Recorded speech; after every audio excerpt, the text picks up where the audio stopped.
demonstrate that his own view and I want to know your view on this, given that you just listened to that. He actually just said that logic is mind dependent, it's conceptual, yet it precedes human beings. I would add to Alex's argument that not logic isn't just conceptual, it's actually universal. So now you have two traits that this concept has. It's mind dependent and universal. And now Jeff admitted that he discovers it, and it has some type of existence or ontology before all human beings. Michael, what is your view of that if you do accept both of those premises, that logic is conceptual I've already and universal? stated it, but I'll restate it, that I find it very similar to if a tree falls in the forest and there's no one to hear it, does it make a sound? If logic exists before there's a mind to conceive it, is it logic? I don't know, and I don't think you know either. Well, no, that's a contradiction. To say a tree existed before a past existed with things like trees, even if you didn't have a name of the tree and its behavior, you're talking about sound. Hold on, no, sound and the tree, they both appeal to the law of identity. You're not going to have to clarify because... Do you guys know what the laws of logic are, Jeff? What's up, BRNDVN? Welcome, brother. Welcome back to the chat. Happy to have you. I'll open up the Discord in case you have any desire to join that. But right now, kind of while we're getting into it, I'm just watching this transcendental debate with two sort of bumbling atheists and Jim Bob. I don't know if you know Jim Bob. He's very funny, though. So let's get back to that. Do you know what they are? I know some of them. What are they? Two things that are mutually exclusive cannot both be true. The law of non-contradiction. Sure, law of identity, non-contradiction, and excluded middle. We'll just focus on the... Oh, yeah, I'm coming into the disc. It's booting up on me right here. Infamous. Don't worry. Face purple crying. I'm sure that means something. Oh, wrong Discord.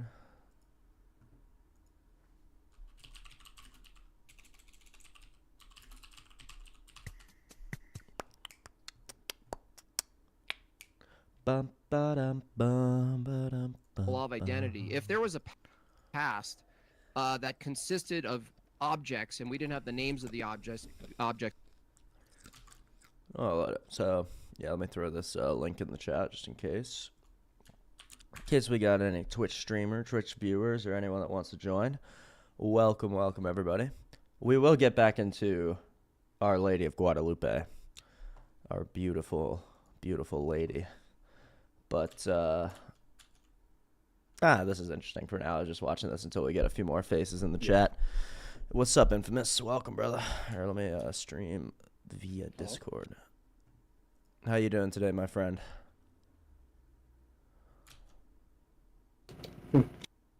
Pretty good. It's a day, kind of a day. I know those days.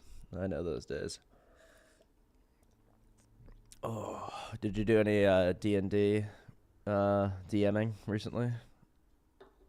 Infamous? You let me know. I'm in a D&D game, a Dungeons and Dragons game myself.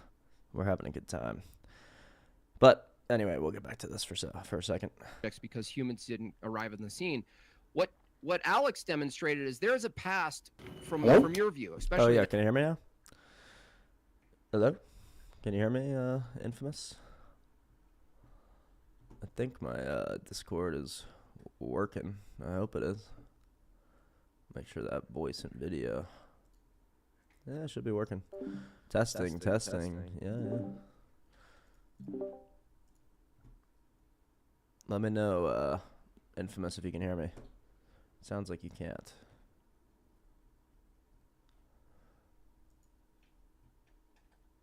What's up, Aliana Watson? Hello? Oh, yeah. Can you hear me, Infamous? Hello? This is the stream today. We're just going to say hello 50 times. What's up, Aliana Watson? I am doing well. How are you doing, Aliana? How are you doing? If you're here to sell me something, I don't care how you're doing. If you're here to hang out, then I'm infinitely interested. Vastly interested. Okay, Infamous. I'm going to give you the benefit of the doubt and pretend that it's me, but I don't think it is me that is the problem. All right, Infamous, can you hear me? Testing. Okay. Oh, I can hear you. Oh, you can. Okay, great. Welcome, Yeah. brother. Welcome. How you doing? I was just asking how I you. was so confused. Yeah, I know. Sometimes Discord's just weird. Yeah, Aliana Watson, you cannot make some art for my channel. I do appreciate it though. Although I'm not sure if I appreciate it considering you're probably a bot, but anyway. I was just asking if you did any DMing recently. Infamous, some Dungeons and Dragons. Have you? I'm in a game right now. It's pretty fun. We're doing a future space Dungeons and Dragons. Oh, you're doing like Spelljammer. Cool. I guess, yeah. I don't really know. We're kind of flying. Spelljammer is basically space in D&D. Okay, cool. Yeah. Yeah, we have a DM who also, like you, gets paid to be a DM for other games, but he's just a friend, so we're not paying him. But nice. Yeah, it's like a fun. Never did Dungeons and Dragons before. It's a fun thing. Yeah, it's good. I have a liking for narrative design, so. Yeah, it's a lot of that, and I kind of like role playing and improv and all that stuff. So it's like it's fun. My character is a space monk. He's a monk on Earth that got transported. Sort of, he doesn't know why yet. We're still. Is he just human? Why. Yeah, he's just a human. But he was a moon monk. He was sent to the moon to evangelize the moon. So he's got like a cool like space outfit, right? He's got like a. I'd look up the Githyanki because you might have met some of them. They also go to places to do things, but not spread words or anything. But they do things. Okay. I'll keep an eye out. Or actually, the Giths are right. They're literally monks that are in space. So. Yeah. This is a good point by VRNDVN. Aliana, if you want to make me a logo and a banner, go ahead, do it for free. And we'll see how much longer you hang out in the chat for. Do it for free, bro. Trolls in the chat, bro. All right, we're just watching sort of a masterclass on the transcendental argument. Obviously, these guys are a lot stronger debaters on this topic than I am. So we're just going to see. To be fair, I think the atheists that they're debating against are a lot weaker than, say, the ones that are in my chat. One of them's just like an idiot stand-up comedian, and the other guy, Jeff for Truth, believes that he has systematically disproven the Bible to be true, and then he quotes verses that he's just clearly misinterpreting. But anyway, so we'll see. I mean, I'm sure you'll. Zen Shapiro is an unfortunate name. Isn't that hilarious? That is kind of funny. Zen Shapiro. It's an unfortunate name. So we'll just see how they run this a little bit, and we won't spend too much time on it. But. Michael. Okay, well, you wasted our time, Jim Bob. You completely stalled on every question we asked. What? Look, you didn't answer a single question we asked. That's because you preached most of the time, Jeff. So look, here's the thing. I'm going to go back to premise. How much time then do I have? You got 1 minute left. 1 minute. It'll get to 10. Look, truth. You said truth exists, right? Now, from your view, a physicalist view, both of you are holding a physicalist view right now. If truth exists, you're going to have to tell me in what way it exists. Because from our view, truth is universal and conceptual and doesn't exist in just one mind, because that wouldn't be universal. That would be a particular. Because it's universal and mind dependent. Now, you're saying minds are brain dependent. We're saying concepts are mind dependent. If we discover the truth, that means the truth existed as a type of concept for us to discover it. And if that's the case, there is a way to get around this argument as someone who's just like a materialist, but like it's weird. What is your all you have to do is bring down all the transcendentals as things that are properties of other things when related to consciousness, right? So like, for instance, something being true is just an accepted belief of a consciousness, right? That's why it's so hard for us to like come up with an example of something. It's like, well, if all minds are removed from this scenario, is this thing still true? And it's like, well, now I'm thinking about it, so yeah, I think it's true because I'm a consciousness. I have to. It's intuitive to me because I'm conscious. It's something that the consciousness has to interpret, whereas the rock doesn't interpret truth, right? It's an interpretation of reality by a mind. And so if we remove our minds from it, truth necessarily wouldn't exist, because truth would be a conscious experience. So then you're just affirming what their position is, that it's brain dependent. Because if it doesn't, I don't believe in that. I think it's transcendental. But like that's a view you could hold, and I think it's coherent. Because it means that the question is inherently circular, right? It would poke a hole in his whole argument where it's like, okay, well, is a rock still a rock if all minds are removed? Well, it's like, okay, but now you're asking me to think about it, and truth is necessarily mind dependent. So I would have to say yes, but that doesn't answer the question. Yeah, well, Michael, and I'll let them play out the argument. And welcome, Numenon. Thanks for joining. He says, I think FDA is best on tag as Jay, Jim Bob, and Wi-Fi Gospel get tagged from the way he argues it. So that's interesting. We can look into that. But for purposes of this debate, Michael Regilio, the atheist on the panel, or one of them, kind of makes the same point where he goes, if a tree falls in the forest, is anyone around to hear it? Right? Or like, it doesn't make a sound. And no one's around to hear it. It doesn't make a sound. That classical thing. And Jim Bob sort of goes, yeah, but a tree and sound rely on the law of identity. So we're not talking about trees in the forest. We're not talking about physical things that either do exist or don't exist. So like, I guess to put it in terms of how you just responded. It would basically be that those are innate properties of the universe, not innate properties of consciousness. The universe can't but contradict isn't logic itself. also inherently conceptual? Yeah, I'd say our ability to reason is conceptual. I think that the way a system works is inherently logical. At least all systems that we found of, right? So like, if all minds were removed from the Earth, right? Then you would still have something conceptual acting. Well, no, you wouldn't. The law of identity. Well, no, because it's not. If all minds are related, there is nothing conceptual. So then you don't believe that the laws of logic are conceptual. No, I'm arguing for that. Physical. Well, I'm just saying if they're universal and they exist prior to any minds on Earth. I don't think they. Well, I do think they do, but if we're going with this worldview, they don't. So here's the thing: the way we understand the laws of logic are necessarily conceptual when they hit us, right? Let's remove all minds from the universe right now. Yeah. Right, and do as best as we can to interpret it as that. Yeah, sure. The rock isn't in some way being like conceptually I won't obey the laws of logic.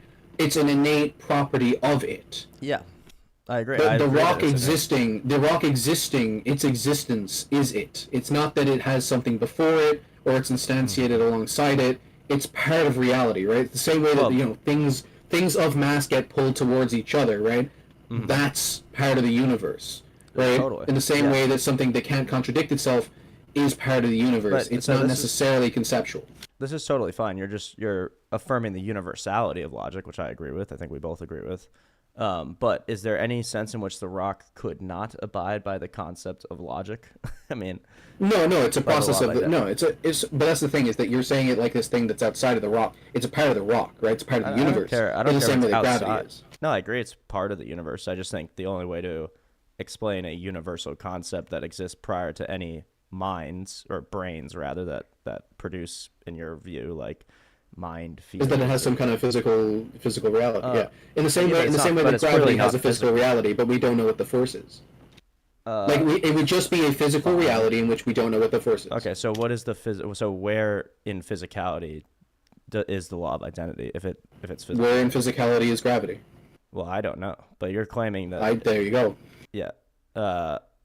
So you're just gonna say I don't know, but like it's obvious. I'm being honest, right? Like. No, I'm being honest, right? Because you have if you have this position where you think that it's like a physical universe with your physical brain, etc., and you're like, oh, this person wants to come in and speak. Shut up. Is it Aliana Watson? Oh no, yeah. Let's bring VR into. Yeah, this is a real person. Come on in, VRN. Okay. Welcome, brother. Welcome. Oh, he's deafened. He's deafened. So go ahead and pray for healing, and then we'll be able to hear what you say. No, but what I meant is basically if you take this physicalist view, you would just say that like gravity, there is a fundamental reality to the universe, right? Uh-huh. For instance, mass attracts other mass, and larger mass attracts it quicker. Yeah. And then there's a physical reality where things can't contradict each other, right? And so that means that there is some force doing that, right? And it doesn't necessarily preclude God. So I mean, it doesn't argue against God. It's more the reality we exist in. So there's a force but we don't know what it is, right? And then this other person is being like, well, it's because they're conceptual. They'd have to prove that they're conceptual, and there's no way to do that. Okay, if you don't think so, I think it's pretty obvious that they're conceptual because they Well, don't. I mean, I do think gravity. so, but this guy doesn't. Okay, so there's a call to prove the conceptualness of logic. Usually the argument is just that it's intuitive. What are the other options? I mean, yes, it is intuitive. That's fair. But it's some kind of innate nature of reality. So it's physical would be that would be the answer. Like the to shorten that answer. I mean, the thing would be it's either the thing would be that it's non-conceptual. But again, we're talking about whether or not we're justified in accepting it. This is the huge thing that me and you get into constantly, because you're talking about what it is and that there's only like a couple of answers, and I'm like, yeah, but we're accepting these and have to present these answers and have to prove them true. Yeah. So if you're saying that they're conceptual, you have to prove that, and usually it's just that it's intuitive. Yep. Okay, fair enough. So VRNDVN in the chat says, are we playing semantics games? Brother, let's play whatever games you want. You're in the Discord here. You're up now. Go on. Feel free to unmute and throw in whatever you think on this. Numenon says, yeah, the conceptual argument needs to dismantle Platonic atheism before it can work, and that's true. That's true. I guess that's the difference between arguing against Infamous and these two. These two are strict materialists, whereas Infamous sort of at least acknowledges I'm not a the materialist. possibility of a Platonic sort of realm of things. I don't know. Well, at that point, like, what is experience? Like, because experience is clearly something separate from like reality as we know it physically. Like, you can't grab my experiences. Like, my experiences might be sourced in reality in materialist view, but like, where do they go after I experience them? What are they when I experience them? Yeah, and I guess the second question is more apt because the first question implies that they go somewhere, but. And that's brought up in this where they say, oh, we know things because of so Jim Bob asks him, well, what makes you believe in the uniformity of nature? And the guy says, oh, my experience tells me that. And then Jim Bob goes, oh, you mean something completely immaterial? Something not received by sense data. So not at least observed by sense data. Right, but here's the thing with the transcendentals and a lot of these arguments is that just because I can't prove they're physical doesn't mean that they're non-material. Like for instance, in the same way people go, yeah, well, evolution is false. And it's like, yeah, but that doesn't prove God. In the same way that if I prove evolution true, it doesn't disprove God. It's a complete non sequitur. It doesn't matter to the actual thing you're presenting, which is that it is conceptual. So I would need them to prove that it's conceptual because they're the one with the positive claim. They're saying God exists. They're saying that this proves God, so they need to prove that they're conceptual. I don't care whether or not they're material, and that's where these guys fail because it's like me talking about my favorite kind of ice cream when they're talking about the fact that ice cream doesn't exist. It's like, well, okay, we can address that, but like me saying what my favorite kind of ice cream is doesn't affect your claim at all. Like, right, I understand. Yeah. So. Yeah, I guess these guys are kind of caught in there's nothing immaterial paradigm, which is obviously dumb. These are not the smartest, tools in the shed, so to speak, when it comes to these types of arguments. Jeff for Truth it's ironic he went from being a preacher to an atheist preacher, where mostly he just quotes the Bible, which is a funny thing that Jim Bob pointed out. But yeah, so I'm not sure if or how or if they need to prove that the transcendentals are conceptual, or that the laws of logic at least are conceptual. I would just think, well, what else could they possibly be? And I don't know. That's called an argument from ignorance. Yeah, that's fair. Is that an argument for ignorance, or is that trying to deduct? Is that trying to be deductive? No, that's an argument from ignorance, like verbatim. Like the syllogism is the exact same. That if it's not this, then what could it be? If it's not this, then that makes sense. That's fair. Numenon says, I think tag hinges on telos or purposiveness, as that's usually what distinguishes it from Platonic systems. Yeah, I guess in a Platonic system, you have no idea what the telos is. You have no idea what things are ordered towards. So even if there is logic, it might be ordered towards deception or illusion or something like that. Whereas in a Christian paradigm, we know what it's ordered towards. Therefore, we can trust it. But have you seen Sam Harris Peterson debate on this same topic? I haven't. That could be interesting. That also sounds like it would make me want to commit seppuku, but maybe not. So we can throw that on the docket. You're still muted in the chat. You're more than welcome to join us in the Discord VRN if you'd like. But let's continue. Yeah, feel free. You need some other challengers, dude. Yeah, for a second. Type of well, VRN is going to be on my side, from what I understand. Okay, I need more challengers. Yeah, exactly. Infamous needs more challengers. So mind that's universal and comes before your ability to discern it. So, Alex, go ahead. Awesome. All right, so I just want to bring it back to my opening statement. This is the crux of my argument. I provided a syllogism. If humans know things, then the Christian worldview is true. Humans know things. Therefore, the Christian worldview is true. Either of you can answer. I don't mind. Premise one is absolutely He's asking false. you. He's asking. Hang on, let him ask the question. Go ahead, Alex. Do you know anything? Yes. Okay. What do you know and how do you know it? I know what I have learned through observation. Okay. And what did you use to make that observation? My brain. Your brain. Okay. So your reasoning? I mean, I was thinking more about sense data, but let's go with reasoning. How do you know your reasoning Yeah, is it's your reliable? senses. It's not your. Well, through the abundance of observable evidence. So evidence will either convince you that what you believe or think is true is true. The more evidence you have, Did you use the your higher brain to observe probability. that evidence? What? Did you use your brain? Why are you even getting? Wait, hold on. Pause. Okay, so you just gave me a circular argument. Yep. Brother, is he just going? He's actually doing that. This is genuinely the stupidest argument I have ever heard.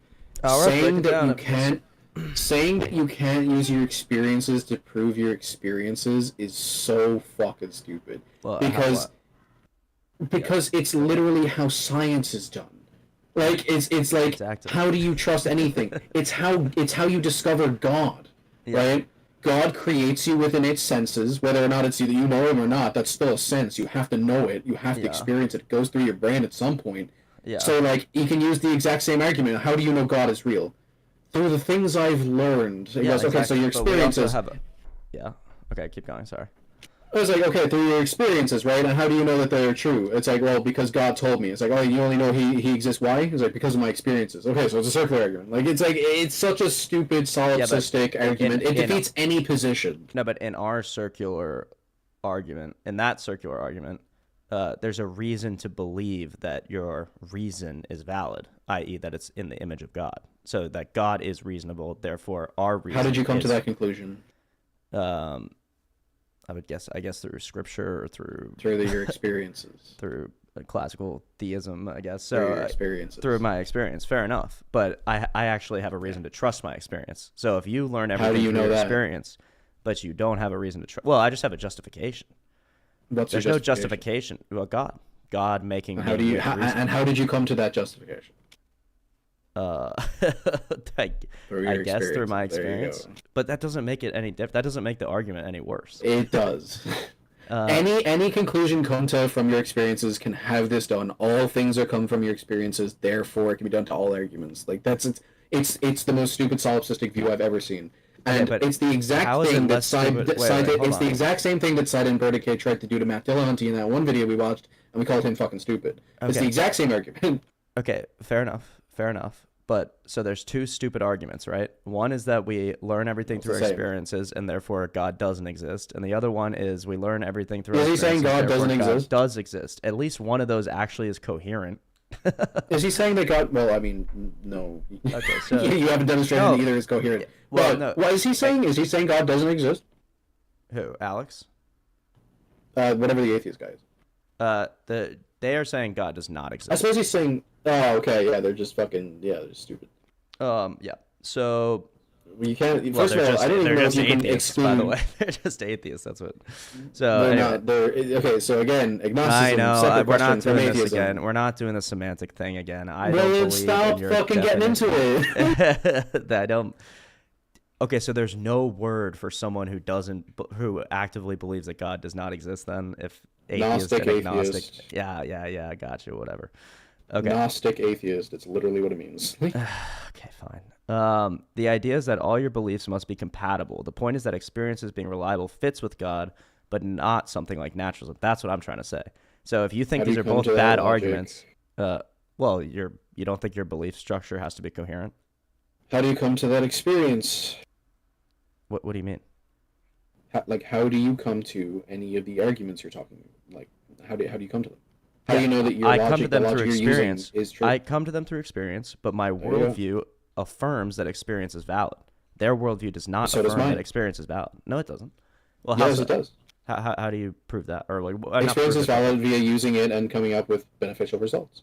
So experience is valid. Experience is valid via experience, whereas I'm saying experience is valid via God.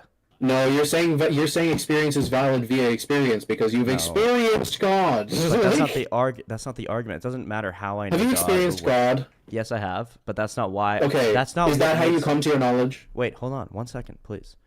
The coherence of the worldview has nothing to do with how I came to the knowledge of God. I'm just saying, if God exists, then experience is coherent. If God does not exist, then there's no foundation for the coherence. You're saying coherency is somehow a part of God's nature. How does that? Yeah, of course. What if it's okay? So the definition of classical. Hold on. If the universe has an innate property of coherency, what's the difference? If what? Why is it? If the universe is an innate property of coherence, what's the difference? Well, I don't understand. How is that relevant? It's relevant because a experience I experience within the universe would necessarily be fine if it had coherence. Well, how do you know it's coherent if it's just the universe? How do you know it's coherent if it's only God? Because God actually makes sense why something would be coherent. The universe definitely makes sense. Okay, how so? How does physicality and materiality pass down to you the reliability of I didn't say that it was just physicality. I said it was the universe. Okay, fine. How does that like confirm the validity of logic and experience? How does God? Because that's in his nature. That's what we literally define. Okay, that's in the universe's nature. So I can just say things about something and say it justifies my beliefs, but you can't demonstrate it. Okay, well, let's continue with the debate because this is starting to get. I guess I see what you're saying, that you can just call the universe God and wipe your hands. I'm not calling it God. I'm saying it has the property that you're talking about that justifies my experiences, but you can't demonstrate that your thing has the experience. Well, how do you demonstrate that the universe has coherence? That's the whole point of this, is that you don't. Oh, I don't give a fuck. I'm using your argument. I know, but you can't trust your own reason if there is no God. You can't either. No, I can, because there is God. No. First of all, you're just presuming that. Can you prove that premise? No. That's my worldview. I don't have to prove it. But can you presuming. No. I'm telling you, I am premise that you have no. Can you prove the premise that you can't have a coherent worldview without God? Prove that. Well, that's what this whole debate is about. But yeah, we could go. Because it's premise one, so you need to fucking justify that one. Okay, so you're asking me to justify the premise that there is no coherence without God. You can't have reliance on your beliefs, I suppose. Yeah. Because I'm kind of vague on what you mean by coherency. So. Right. I just mean that everything within the worldview fits together, as in there's no contradiction, paradox within. Well, I mean, everything within my everything within my worldview isn't contradictory. You're just saying it doesn't have a source. Well, there is a major contradiction, which is that you believe that experience is reliable, based on your own experience. I believe experience is reliable based on God. Okay. Yeah, again, you're just saying... Numenon says transcendent... Yeah, but that is my worldview. So you have to make an internal critique. You can't just say, God isn't real, therefore you're wrong. Okay, here's the internal critique. You're presupposing it, prove it. That's the internal critique. Yes, I'm within your worldview, you're presupposing something. That's an external critique. Unless I'm totally wrong here, that's an external critique. No, I'm in your worldview. You have a presumption. You know you have a presumption, so you even know that within your worldview. Sure. Now, please prove it.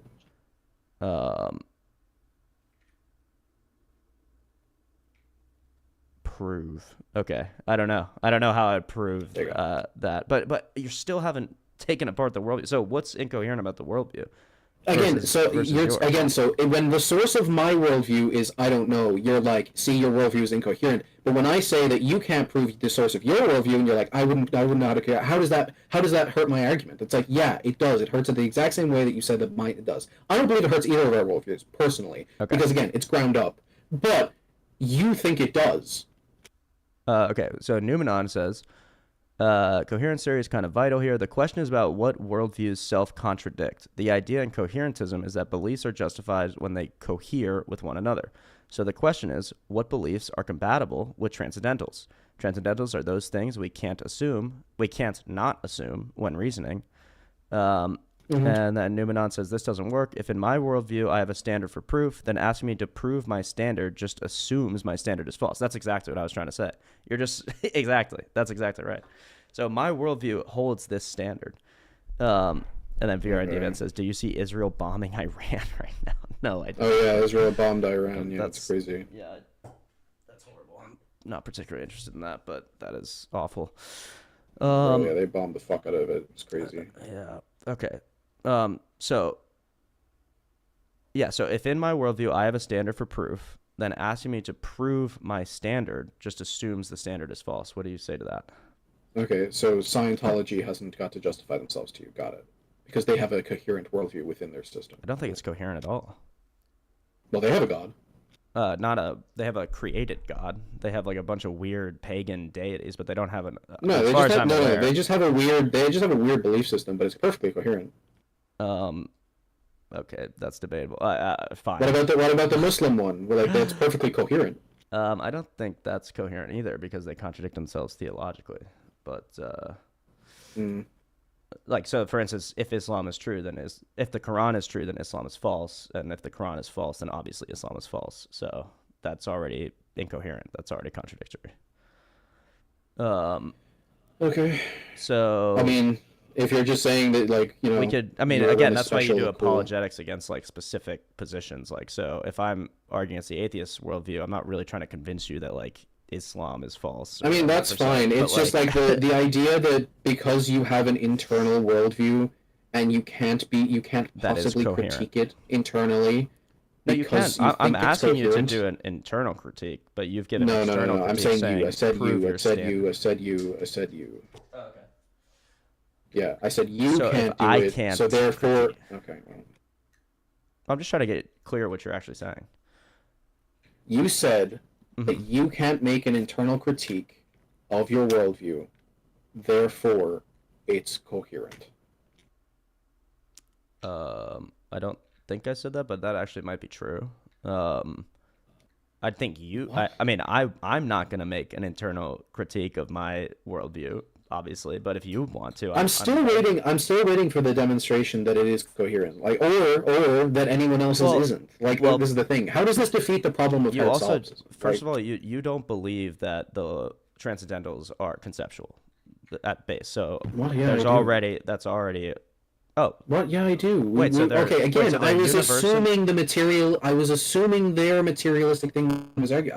I said this. That's all right, man. We're just trying to get through I swear you don't listen. I'm listening, dude. You talk a lot and you say a lot of things that don't make sense. We've had whole conversations. We've had whole conversations about how I believe in the logical absolutes in a yeah, but I'm skipping a step. You say you believe it, but then when I ask you, are they conceptual? Like, are they? But then when I ask you, are they conceptual? Like, are they a concept, which is something that only exists in a mind, prior to any minds that we know of, any human minds, any brains? Then you suddenly say, oh, well, they're not conceptual. There's something in nature that we just noticed. So what you're saying is that they're not conceptual because they're in nature. They're like, there's something do you discover them or no? If all minds cease to exist, do they exist? Yes. Then they're not conceptual. Well, I'm sorry, I was operating from my worldview in which the mind of God would obviously still exist. So are you saying if God did not exist, would they exist? If all minds, including God's, is it a mind? God has a mind, yeah. Okay, so if all minds cease to exist, do they exist? No, they would not. Nothing would. See, I would say if all minds cease to exist, they exist. Okay. It would be the statement that no minds exist would still be true if no minds exists. You're saying that if God ceases to exist, that things wouldn't be true anymore, including the statement God doesn't exist. I mean, it's a little confusing because God could not cease to exist. There would either be you're saying where he doesn't or he does, but okay, well, fine, whatever. But just in classical theism, I mean, an uncreated being without time, the first cause, all these things that God by definition is. You're asking me if those things didn't exist, then would we have logic? Would we have existence? Would we have anything? Well, I mean, it would still necessarily have to be true that those things don't exist. Otherwise, they're not true, which means they do exist. Okay. It's the same problem we had when we were like, okay, nothing can't exist because the definition of nothing makes it so it can't exist. Yeah, I remember that. Okay, so the nuance is it's the same idea, thing. the way I'd argue it is that Christianity is my standard, and thus we must do internal critiques of other belief systems to determine which is correct. Tag is about trying to probe which belief systems are coherent and which aren't. And so it's your view that your belief system is coherent, which is agnostic, atheist position, which is, there you go. I mean, I don't know how you have coherence when fundamentally the position is I don't know anything. But because everything within of it doesn't contradict each other. Well, yeah, I don't know never contradicts with truth because you don't know it. Correct. So, okay, we found the first atheist to win tag, although I think that's not a real victory. But all the atheists that just don't accept that there's like necessarily a cause to the transcendentals has won tag. And that's both. That there's necessarily a cause to transcendentals. Doesn't accept the fact that there is necessarily a cause to the transcendentals, yeah. Okay. That's your position. Let's see how the chat agrees or disagrees. That's totally fine. And otherwise, we'll continue. VR and DVN, let's settle this with an MMA match. Good point, brother. We'll get that. We'll get that going. All right. Plus, the evil deceiver internal critique that we argued about is about worldviews that don't commit to the metaphysical impossibility of the evil deceiver. The Christian would argue that not reality, this again. The Christian would argue that reality deceiver. being directed is what prevents evil deceiver from ever coming to be. Okay, I'm not sure. I totally understand I just that, say but, magic.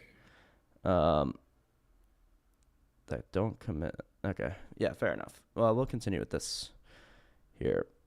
And VRN DVN says, "What the fuck is a transcendental?" So I mean, we can get into that if you want. yeah, we can do. There's a list of sort of immaterial. I'll just call them truths, although truth itself is a transcendental. That cannot be like directly observed. They must exist independent of sort of human brains and minds and things like that. And the easiest example to think about when we're talking about transcendentals, I think, is the law of identity, right? Or the laws of logic in general. But the law of identity is easy to talk about. So the law of identity just says that that Reese equals Reese, right? And then from that follows the law of non-contradiction. But it can't be under anything else, yeah. Yeah, that Reese can't equal Reese and not Reese. And not right, Reese. at the same time, right? Well, no, that's the law of excluded middle, I think. Oh, sorry. Yeah. So the law of non-contradiction is that, well, how would you formulate the law of non-contradiction? So the law of non-contradiction is that Reese can't be not Reese. Yeah, that's what I just said. No, you said Reese can't be both Reese and not Reese. Oh, okay. I didn't mean to say that, but fair enough. So those are the three big ones: law of excluded middle, law of non-contradiction, law of identity. And the question in terms of a transcendental argument, is between me and Infamous, the question is, are these things actually conceptual, as in only existing in a mind? And Infamous says no, they're not conceptual, because they would exist without any minds. I'm going to say they are conceptual, but obviously they exist before human minds, before intelligent mind, right, or whatever, assuming there's aliens out there. So, for instance, the law of identity is true even if there is nobody around to observe it, right?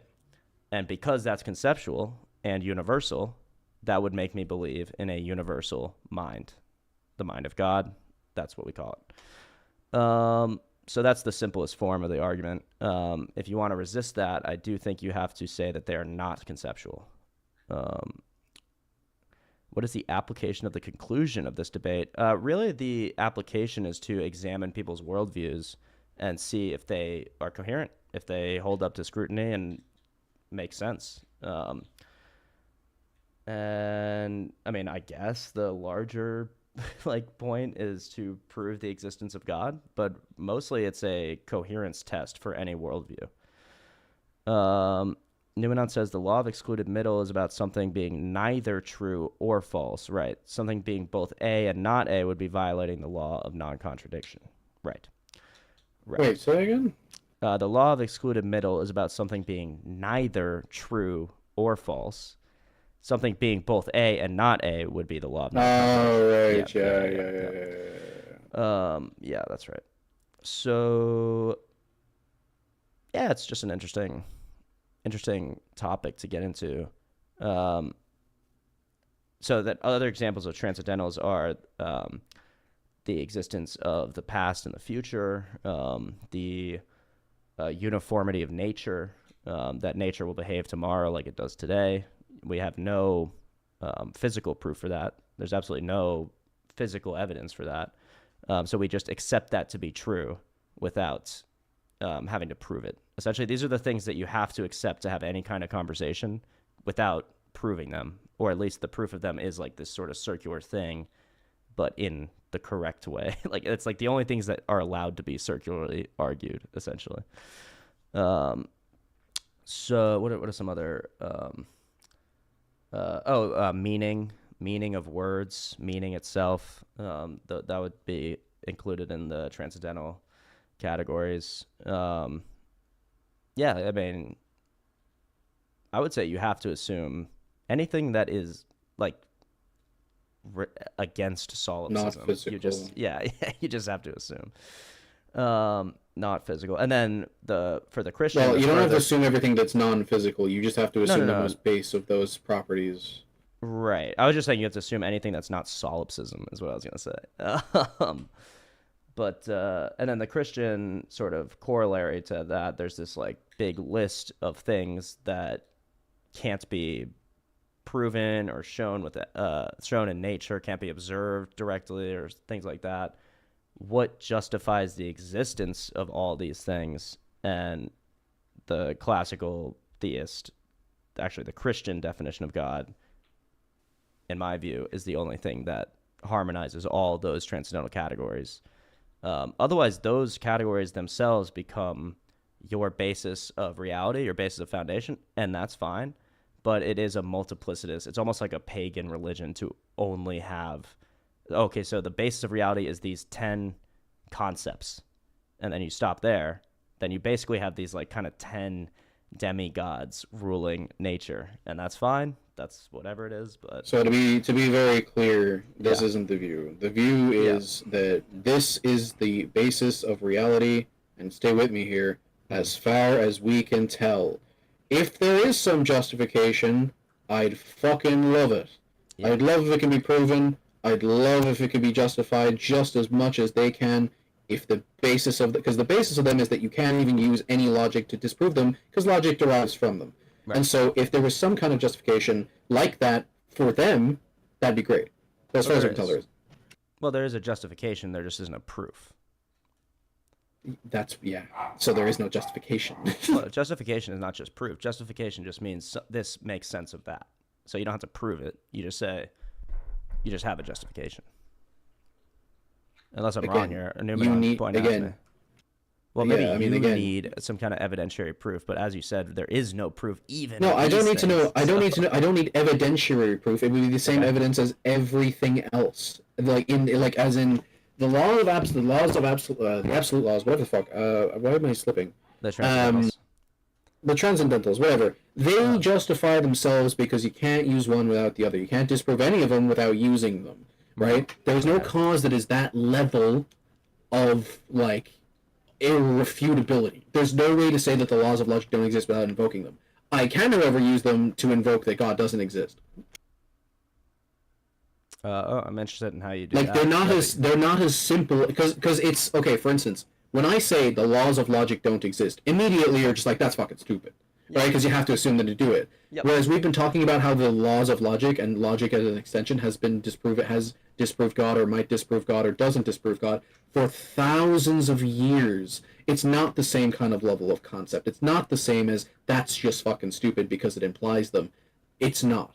People in the world can disagree with that position, There's no person on this planet that can disagree that the laws of logic need to be used for them to be disproven. There's Oh, not well, a person on the No, I planet. mean, no, there's like billions of people that would disagree with that, but only because they haven't gone to the extent of, debate. If they or- tried, they would have to use them. Okay. Yeah, I agree. Cognitively, they can't. Like, they can't even convince themselves of it. Whereas people can convince But themselves God anyone doesn't can- exist. Yes, you can convince yourself that you don't need logic or the laws of logic, obviously. I mean, To do that, you would need think- logic. Yeah, but they would just ignore that. They would just Yeah, delude I mean, themselves with it. cognitively maybe, but actuality, in the truth of the situation, they're using logic to do that. Well, I think you need God to have knowledge at all. So, I mean, Right, but you it's the can't same demonstrate argument. that. I can demonstrate that you have to use logic to disprove logic. I think the demonstration that you need God logic is that the uniformity of nature and the past, the existence of the past and the future, and the meaning of words, none of these Are things assumed. they are assumed, but they don't There you make go. sense unless there's a God who instantiates those. Right, that it's assumed. That's what assumed means. Okay, sure. And so, why is the assumption wrong? Why is it correct to make a different assumption? Why is it correct to make it? What do you mean? Well, you're saying I'm assuming that you need God to instantiate these things. So, what else should? Oh no, I'm saying that assume? things are assumed. Oh, the transcendentals themselves. That's as far as we can go. Like God again. Nobody on the planet can be like the laws of logic don't exist. No. Some people on the planet can go. Not I don't think God is real. Yeah, I would argue they're not doing that logically either, but fair enough. Can you demonstrate that? Well, that's what we were watching this debate on, so why don't we get back to that? All right. Okay. Argument. You said your brain is reliable because you've used it in the past to reliably observe things. Oh my God.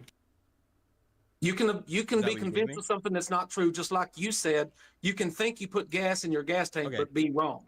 So what the way you would If you know could be whether you wrong, put do you gas in know your it? gas tank is to put something in there to find out if there's actually gas in the gas Okay, tank. but if you could be wrong, do you know it? Not necessarily, no. Okay. Could you be wrong about everything you claim to know? It is actually the side predicate. I don't think I could be wrong about everything. What's up? It is actually just straight up the side predicate argument. He's a presuppositionalist. Well, yeah, that's what this is. It's a presuppositionalist debate, pretty Oh. much. It's a tag debate. I know That's you. great. I know No, you go tag like, isn't necessarily "Oh, presup, oh," but I know, but I mean, hey, if we can talk about presub, dude, I guarantee I'll hate it though. yeah, I know. I don't think whatever. Let's continue watching, because I'm curious what you like groan about. Like, what's the groan? What's the like? As it I hate it's that not a argument. strong. Yeah, but is it because it's a good argument or because you? No, it's find a it shitty fallacious? argument. It just assumes that they have the problem of hard solipsism solved, and they don't. Like, Okay. like that's the thing is that like if you're just saying hard solipsism is proven, or sorry, hard solipsism is defeated, and it's like, okay, can you demonstrate that? No, you just have a shitty worldview, and it's like, okay, so you can't. Like, it's literally just saying we're on the same I can level. fix it. No, it's literally them saying I can fix it, but I'm not going to tell you how. I know I could tell you, but I'd have to kill Well, you. how, Like, how about you let them tell you how? I mean, right? Like, what I've never heard anybody say, put it in those terms. I can fix it, and I'm not going to tell you how. That makes that like the whole point of the debate is to tell them how God justifies the transcendentals. So, I've never seen anyone do that other than say all he right, does. well, let's continue. Speaking English, that is an absolute Nick- indisputable fact. I cannot be wrong How do about you know that. that? Could you Because be a I brain know in a what the vat? English language is. It is not debatable. It's not disputable. Could you be a brain in a vat? It's the Can I be a brain brain in the vat argument. It's Yeah, literally that. I computer. fucking knew it. Okay, what are you spurging about? It's the Sidon Bernanke shit. Could you be a brain in a vat? He's actually quoting Sidon Bernanke. That is crazy. I don't care about the whole like groaning shit or anything. That's crazy. Like All right, agreed. Sidon Bernanke. Let's get Newman on in here. Also, the evil deceiver argument is one, denying access to logic is self-refuting. True. Yeah. You'd have to use logic to deny it. I think we went Two. through that with that guy the other day. Evil deceiver worldviews entail that you can't have access to the laws of logic. Therefore, evil deceiver worldviews are self-refuting. Right. The point Yep. is that the evil deceiver worldviews entail that you might be incapable of perceiving contradictions. So within those worldviews, you can't appeal to your reasoning about anything, including logic. Fair enough? Make sense, Infamous? Yeah, no, yeah. I think that's what we were getting at the last time when someone was just like, but couldn't the evil deceiver stop you from, using reason? And it's like, no, because you'd have to use reason. And I'd have to use reason to doubt them. Right. So any hard solipsistic worldview is self-refuting, is what this is saying. I think so. Yeah. So why are you laughing, like, saying that nobody has disproven hard solipsism? Oh, because he says that he has. That's why. That's the part of the argument maybe that's he annoying. hasn't, but it is defeated. Okay, so also Alex is No, making it's an not. the problem of hard solipsism is not defeated. What did we just do? We didn't defeat it. We showed it to be self-refuting. The problem of hard solipsism? No. The problem of hard solipsism is essentially the evil deceit. Just replace hard solipsism with evil deceit. No, it's okay. Again, in the problem of hard solipsism, you can assume what? What can you assume? That I Sorry, not even exist. assume. Prove to be true. Yeah, that you exist. Right. And what happens when you do that? It infers the. What? What does it infer? Are you something else? Oh, the law. Are of you identity. yourself? Yeah. Yeah, there you go. Infers the laws of logic. Wait, so Okay, so that's there exactly you go. what we're saying. So it's self-refuting because if the evil No. deceiver could No. trick you into not. So if hard solipsism is true, then you still don't know. I mean, if it's the true law that of you logic- don't exist, if it's true, then you're the only thing that exists. But if we assume hard solipsism, then you're the only thing you can prove to exist.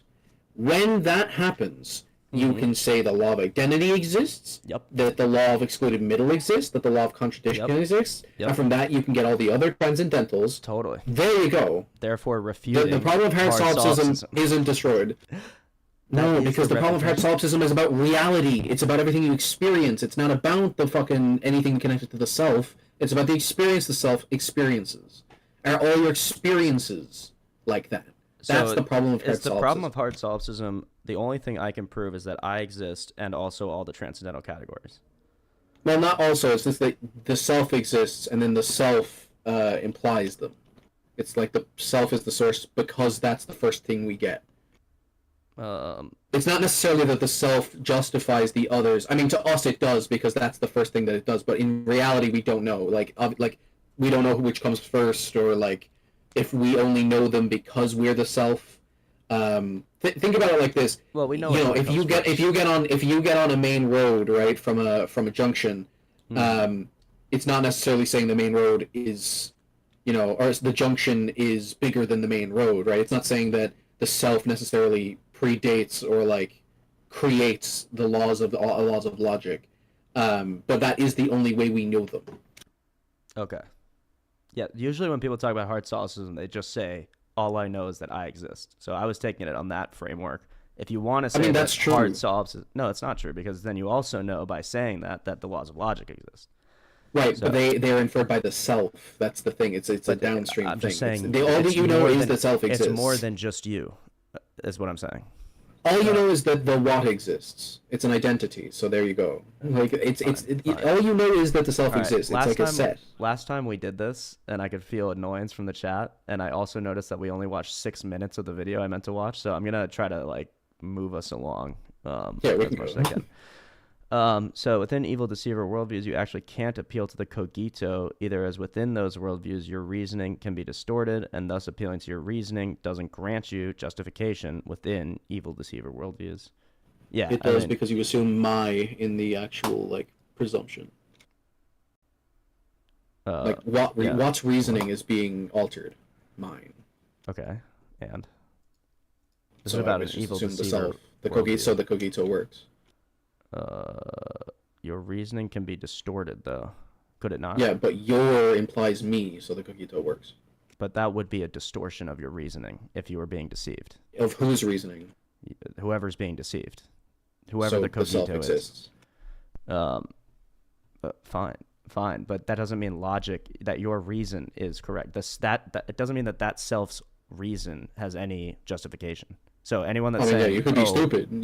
You could be stupid, but like also like the laws of logic are inferred by the self by the fact that the self exists. Like if you say that your, which is the first part of the premise, reason is being distorted, then what part of the reason could be distorted? Because if you're just saying that it could be, you have to prove that as a possibility. But like if you're saying that okay, maybe it's distorted, then at that point, what part of your logic is being distorted? Because if I assume the self, the your at the start of the sentence, Yeah. the laws of identity have to exist. They have to because you're mentioning me, and then the rest Okay. come along.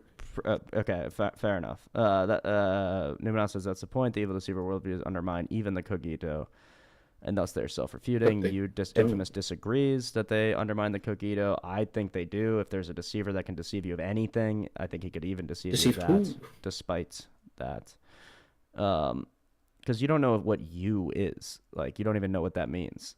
So But yeah, I'm not talking about me standing here. I'm just talking about some kind of agential experience, or not agential, agent experience. Fair enough. VRN Deviant says, some how kind many of of these guys are millionaires? I'm going to guess 0, but I could be zero. wrong about that. I could be very wrong about that. But are they happy? Probably happier than some millionaires. Not sure. Yeah. I mean, maybe some. I don't know. I don't know about a large majority of them. Yeah. Okay. We can watch the rest of the video if you want. Yeah, let's do it. I'll just Now you're not actually experiencing anything? No. You couldn't, and you can prove that. Well, I'm more capable of proving that I'm not than Right, you prove it. are that I am. Prove it. Do you see a computer? Do you see a VAT anywhere? There is no VAT. There is no computer. Okay. I am a person Michael, that- do you know anything? independent of a computer and a VAT. So now He's you falling provide for a some lot of evidence tricks that here. I am a brain in Yeah. a VAT. I will in a sec. the Michael, Jeff for Truth guy really is an idiot. The Michael Regilia guy also is kind of an idiot, but he's at least a little more like, he kind of gets what's going on here. Jeff just sort of like fumbles straight into Why all would you Jeff's- fall into that? Why would you know. fall into that? Like, it would be like, I can prove I'm not a brain with a brother. Like, don't do this. Good try. Nice try, buddy. VRN Deviant says, if they're such smart debate lords, why aren't they rich? I don't think you know many debate lords if you think that they're rich, usually. I've known many debate lords, and none of them are rich. Yeah, okay.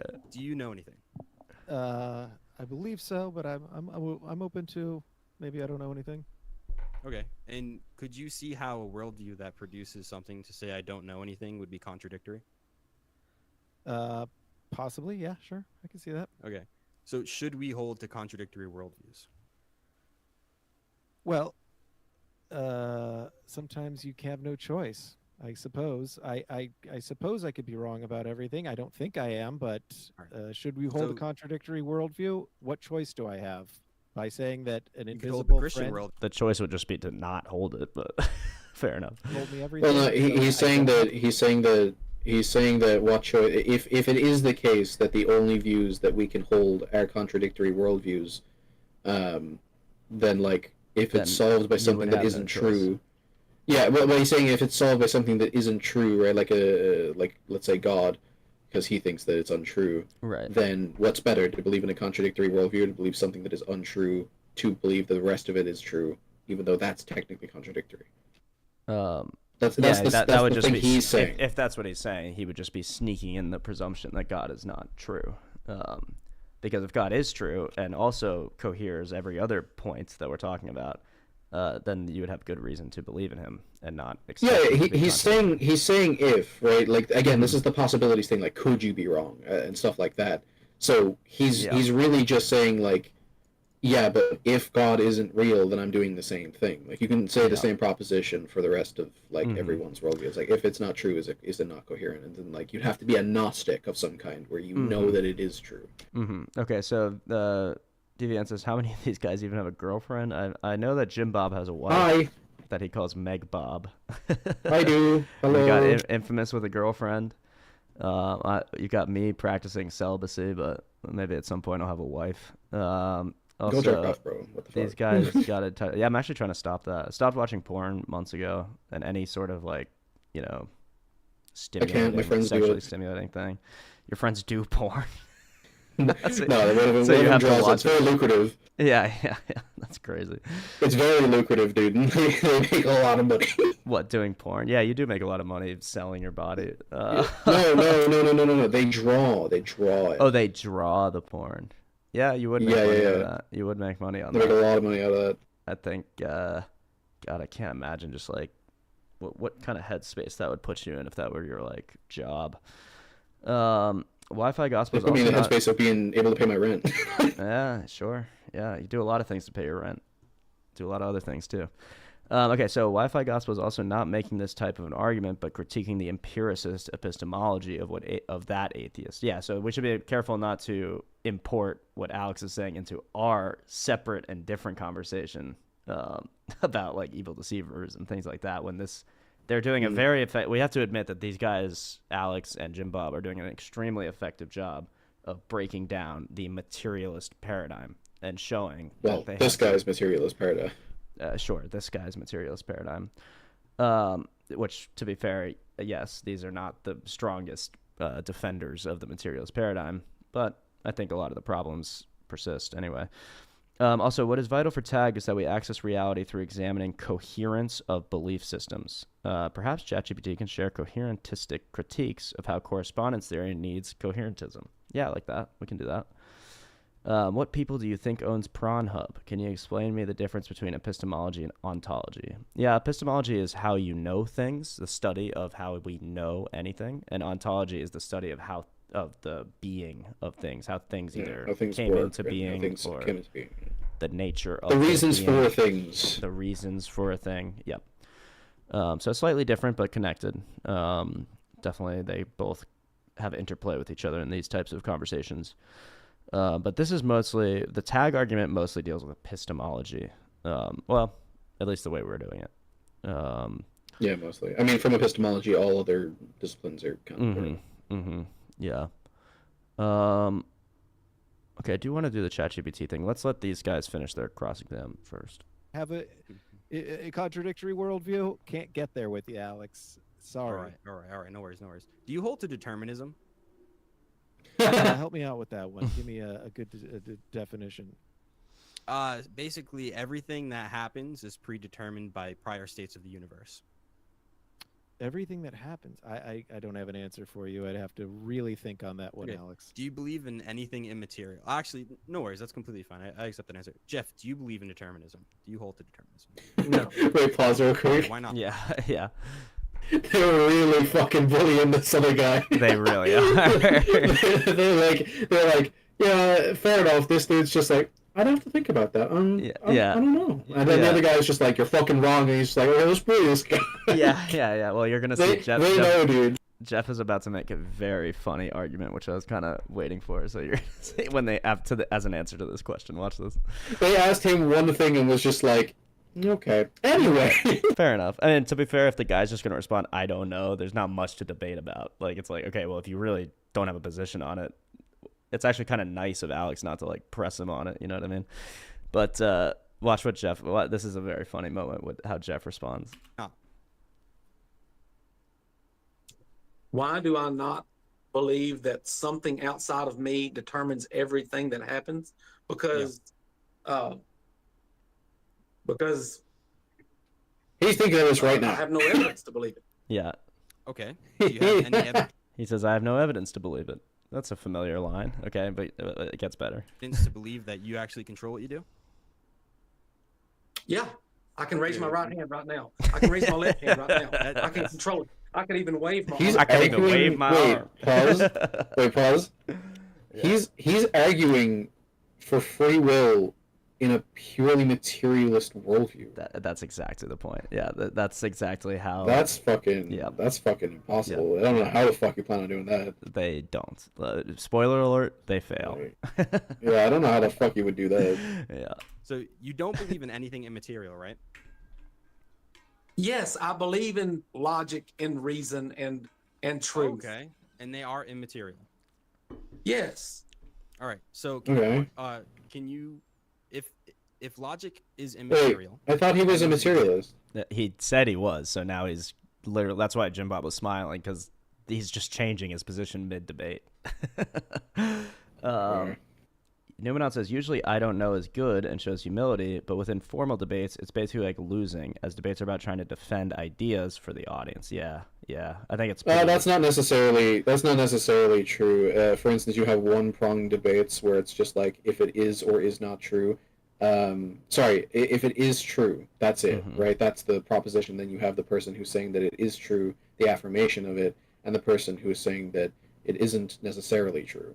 Or like, for instance, like the debate is about whether or not it's true. Like one prong of a thing is true, and then you just go, yes, it is, and the other person is like, prove it. If the other person says, I don't know, in my opinion, they lost. I don't know. Like, you know. I mean, no, because in formal debates, like that can be the case, right? Where someone's just like, you have to prove that it is true, beyond a shadow of a doubt. Otherwise, you've lost the debate. But so imagine that the affirmative gave an account of why this is true, like provided evidence or logical reason. Yeah, no, the classical debates are is true, it is not true. Those are the classical types of debates. And then if this is not true, countered with, well, I don't know, then the other guy won. I mean, he had an argument, he had logic and evidence and all the stuff. Yeah. But it's more like debates where it's like, is this reasonable to believe? Right, because at that point you can say I don't know, and it is a reasonable answer. Yeah. Like for instance, is belief in the Christian God reasonable? Yeah. If I just say I don't know, and now we just prong at your like it is true, right? Yeah. Then that's a reasonable way to go through that. Sure, that's fine. Yeah. Yeah, as long as you don't just leave it, I don't know. You have to present. Yeah, whereas like if you're saying it's not true, yeah, present an argument. Like just don't say you don't know. Yeah. Break down their argument, et cetera, et cetera. Right. Okay. Before we did, right? Yeah, it can exist whether humans know about it or not. Where does it exist? In reality. What does that mean? What is reality? Well, assuming that there is some place outside of space and time is completely irrational. So in other words, he didn't say it. Yeah, no, literally. I don't know. He goes, "Where is reality?" He went into argument mode, dude. He was just like, "Well, assuming your position is stupid," and I'm like, "Okay, he didn't ask that." Well, this is a cross exam, so it's an internal critique. So you have to defend your actual position rather than just say, "Well, but your thing is stupid," which is what Jeff has been doing the whole thing. The whole time, just preaching. But let's see how they get to the end of this. This way. The Earth existed before humans, and it followed laws of logic and science and reason, even though there were no humans to observe it. Yeah. Okay. And those immaterial things exist in reality, but you can't point to them. Correct. You can demonstrate them, but you can't point to them. Here's a question that you gave me earlier. Can you give me any examples of immaterial things that exist in reality that you can't point to? Logic. Other than that. Truth. Okay. So these things, would you say that these things are concepts? Okay. I do want to. Proof is a type of logic. Proof is a point of logic. Sure. Okay, they kind of all fucked up there, but he really fucked up there. He's like, logic. You're like, okay, and there's something else. Proof. Yeah. Proof. So he's just restating logic over and over again. Yeah. Yeah. He said my experience or something. Right. Okay, where do concepts exist?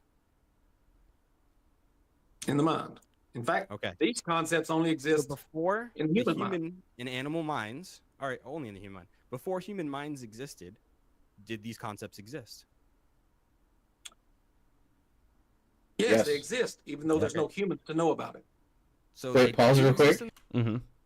This is where I would have been a dick. And I would have been, whatever came before us, that probably had that.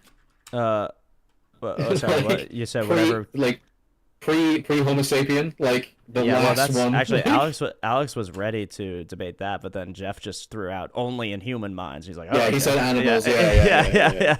So then Jeff, he was like, oh, okay, if you want to make it that simple, then fair enough. Mind or they don't. They exist, even if there are no humans that know about it. Okay, so they don't exist in the mind. Oh, he's fucked. Yeah, Jeff is fucked. I already see it. I already see the connections he's done. He's like, okay, listen. Yep. He's like, the mind. So the concepts are necessarily mind dependent, right? Yep. Do these concepts exist outside of a mind? Well, yeah, they exist outside of human minds. Okay, so there's a greater mind out there that houses universal mind, and that is my argument. I'm still not sure how you counter that, other than by saying that the laws. Well, I'm not. I think that they're not mind dependent. I think that they're necessarily you would just have something. To answer no, they are not dependent on the mind. Yeah, they're not dependent on the mind. They're not conceptual. They're ontological. Not ontological. They're Yeah, they're not conceptual. They exist in some way that we haven't discovered yet. Well, we have discovered them. We just don't know what the force driving them is or where they exist necessarily. Because, like, for instance, I could point to something that has gravity affecting it, but I can't point to you the force that gravity, derives from. Sure. Okay. So, obviously, for the chat, for the newcomers, welcome. Welcome. I disagree with what Infamous just said. I think they are intrinsically conceptual, but I accept his answer. Is that true if all minds stop existing? Wait. Yeah, of course. Well, no, except for That's God's true if all minds stop existing? God, you keep asking me this question. I keep answering within my own worldview, obviously. But the mind of God does, like, by definition, cannot stop existing. So if you're asking me if God doesn't exist, are they true? Probably not, but I don't know. Maybe they are. Like, I don't, Right, but then once God is gone, is the statement "God is gone" true? Yeah, I still think if you're using meaning, like the past, if you're using words, if you're using logic, then this already implies that God is not gone. So it's kind of a weird question. It has to be true. Like the statement of the hypothetical has to be either true or false. Or no, sorry, true or not true. Okay, so if God is not, if God is gone, is that statement true? Is it true that God is gone? That God is gone. Yeah, it's a strange hypothetical. I think it's an impossible. I actually think it's an impossible hypothetical, but for you, I'd actually say no, it isn't. Therefore, God exists, and that's how He's eternal.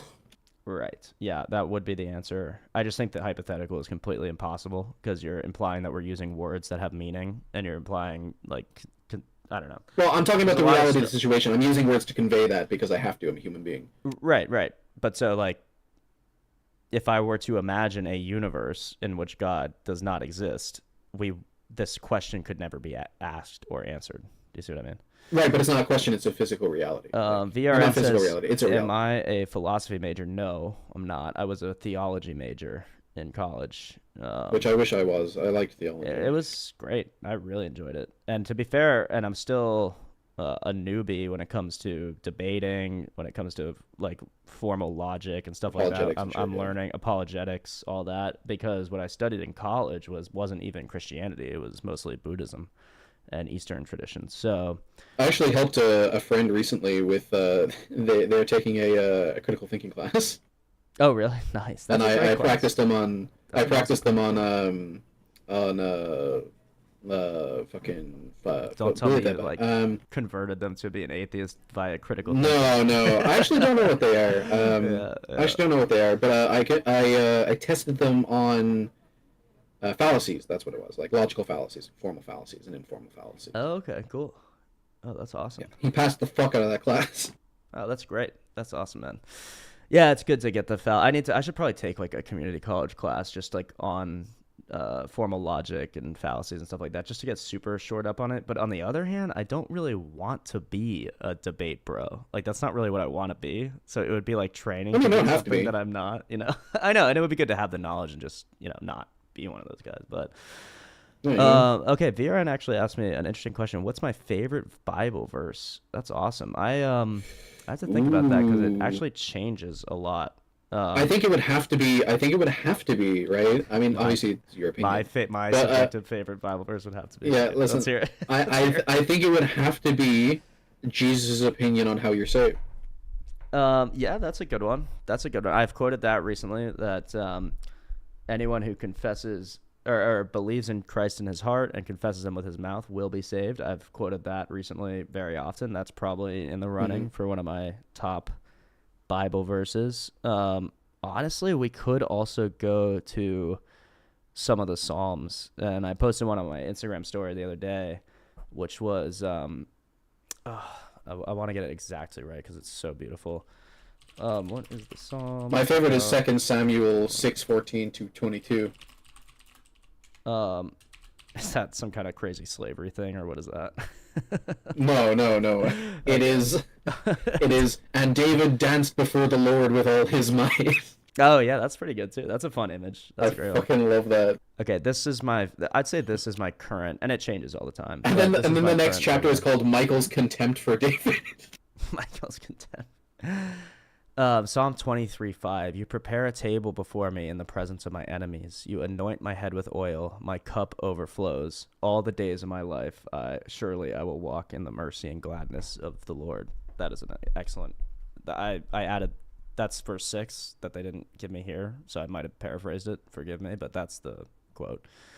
And yeah, I just love that. It's just this imagery of sitting at the table of the Lord, overflowing with mercy and goodness. And unsurprisingly, VRN, his favorite is, do not think that I have come to bring peace to the earth. I have not come to bring peace, but a sword. And yeah, that is a very, that's a hard one for a lot of Christians. A lot of these like evangelical, like sort of modern Christians that think like Jesus is their boyfriend type, that he's like this sort of hippie guy that was at Woodstock. When you forget he's walking along the beach with you. Yeah, exactly. And it's not like he doesn't do that stuff. Yeah, right. It's not like he isn't loving and peaceful and kind and compassionate, but he also you can't ignore the boundaries that he draws around behavior. For the one thing, that sin is still important. That you can't just do whatever you want because Jesus is such a cool guy. But also that he goes into the temple and flips the tables, that he says this thing that he doesn't come to bring peace, he comes to bring a sword. Now, obviously, he comes to bring peace. He's the Prince of Peace. We see this all over the place. And that's why you can't take the Prince of Peace is so much more of a badass name than the fucking Lord. The Prince of Peace. The Prince of Peace, man. They're both pretty badass. But yeah. Bro, my favorite Bible verse is that, but I think a close second, it's not really a Bible verse. Mm-hmm. It's from Boondock Saints. But okay. It's for whoever shed man's blood, by man shall his blood be shed, for in the image of God made he man. That sounds like it is a verse, but it's not. Really, it isn't? That's awesome. No. I mean, you hear those who live by the sword will die by the sword, and that, so it's the same meaning, but that's interesting. Yeah.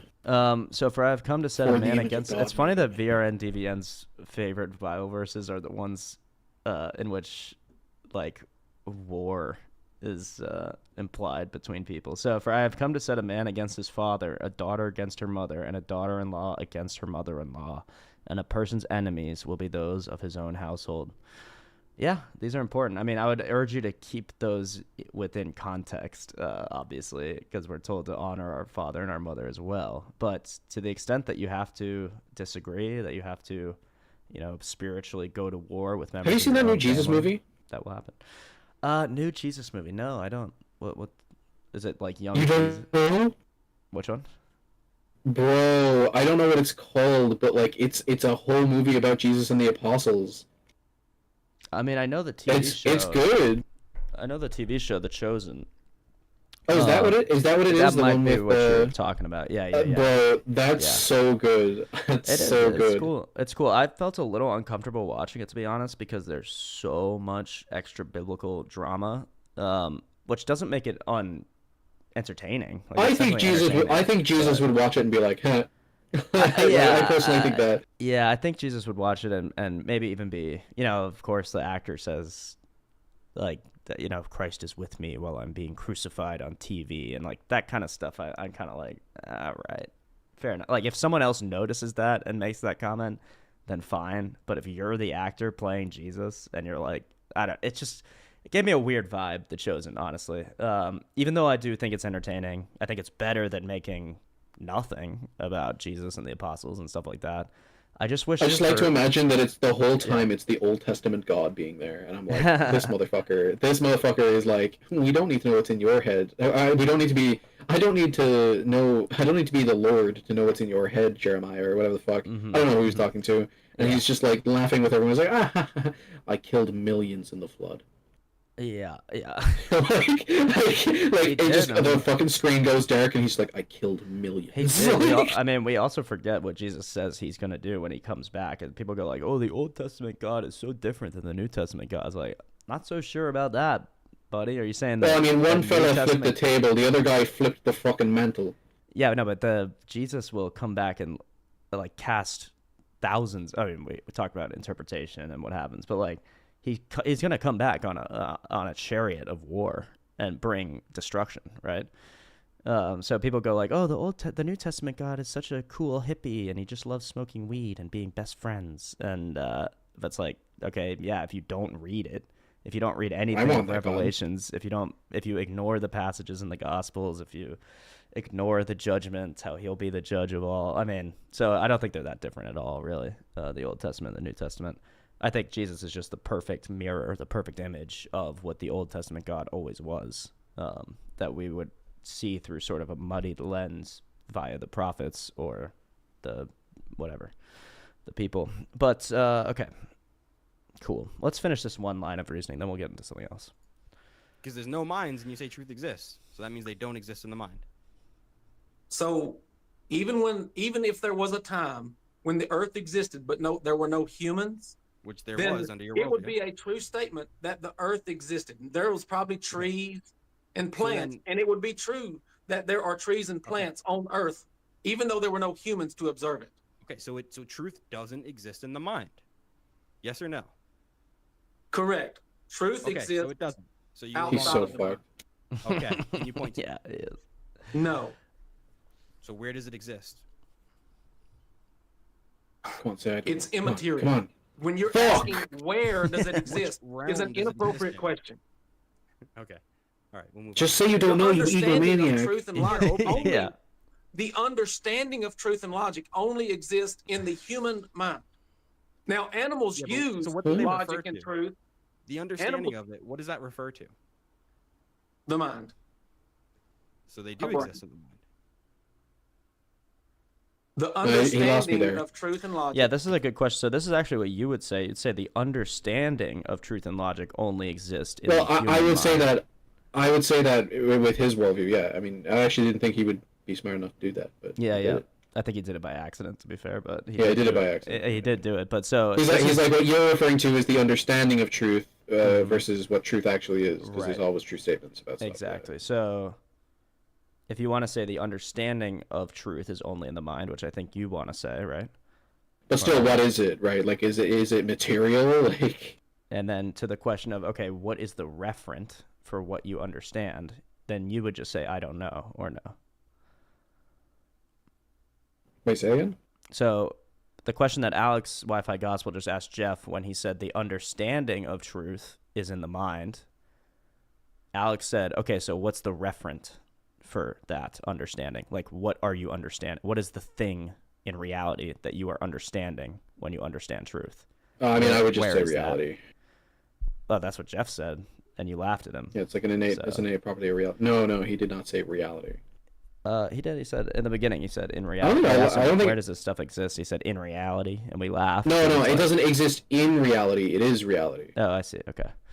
Yeah, Numenon says poor Jeff. His There's accent not, like- doesn't help him either. Yeah, that's a good point. Yeah, his accent really doesn't help him, bro. He needs a British. Someone give him a British So accent. if this guy had a British accent, he would be on every panel. He'd be on. Yo, every... someone Alex O'Connor, this motherfucker. If this guy had like little dainty British glasses and a top hat and a British accent, he would be winning this debate. That's why I talk like an American, so no one can be like he's smart because of his accent. Yeah, that's awesome. Okay, so just to clear up the last point, Jeff says the understanding for truth is in the mind, and I guess the implication is I don't know where the referent is, and we'll see how that goes. Okay. Comes from the human brain. Is the understanding of truth and logic the same as truth and logic? No, they're different. Okay. So the understanding of it refers to them. Where is the reference? The referent. I don't know what you're talking about. You said that truth and logic are different from the understanding of truth and logic. So you said Yeah, the because- understanding of truth and logic exists as a concept in your mind. Where does actual truth and logic exist? That's an inappropriate question, assuming that there is a location You said- where truth and you said the and fact- logic exist. I What's the that's kinda status he's true. asking? Sorry, Alex. Well, Just- it's not Alex isn't asking for a location. Actually, his worldview is that there is no location. That it's Right, immaterial. but that's what I'm saying. Yeah. But that's what I'm saying. He's asking a question where, referring to a location. Okay, fine.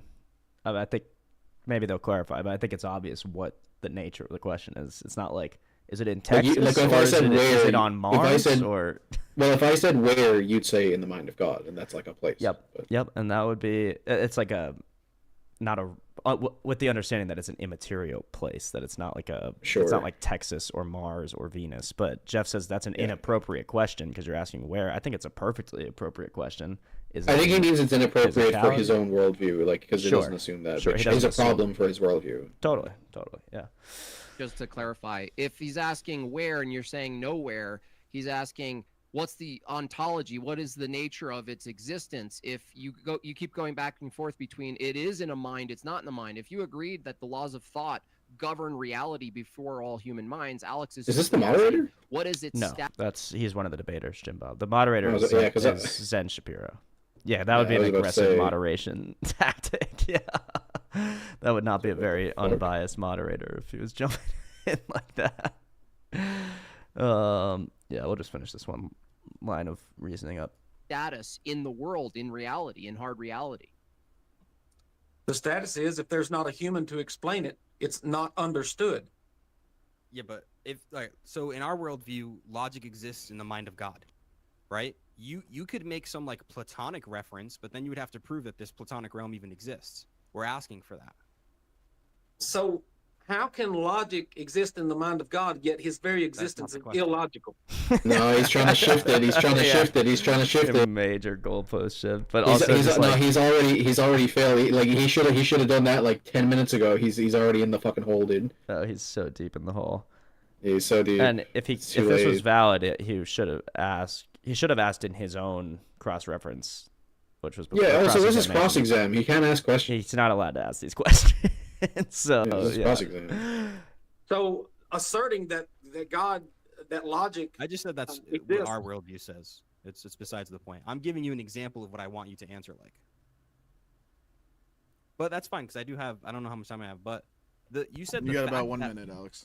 All right, you said the fact that life. I have to press you on this. You said the fact that life only exists on Earth is the fact that God did not do it. Can you prove that life only exists on Earth? Oh, so life as we know it only exists on planet Earth. I think there's probably life in other places. There are only black swans. Not having evidence for life on. Or you just said you think that it probably does exist on other planets. So you completely contradicted your opening statement. Yeah, that's just a technical thing. So in the opening statement, Jeff said, and I would say as an addendum that the fact that we only see life on Earth means that God does not exist. And then Alex is just saying, okay, like, how do you know life only exists on Earth, right?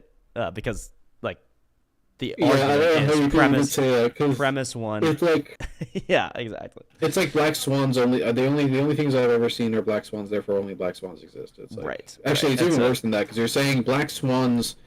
The only thing I've ever seen are black swans. Therefore, docks don't exist. Therefore, yeah, exactly. literally. So Alex is just gonna take that apart real quick, and then Jeff is gonna totally concede that point and say, okay, I don't know if there's other life on Earth, therefore not even like that premise would follow, but whatever. That there is no God just because there's life on this Earth. That might even be an argument if that were true for the existence of God, but I have to think about that. Okay.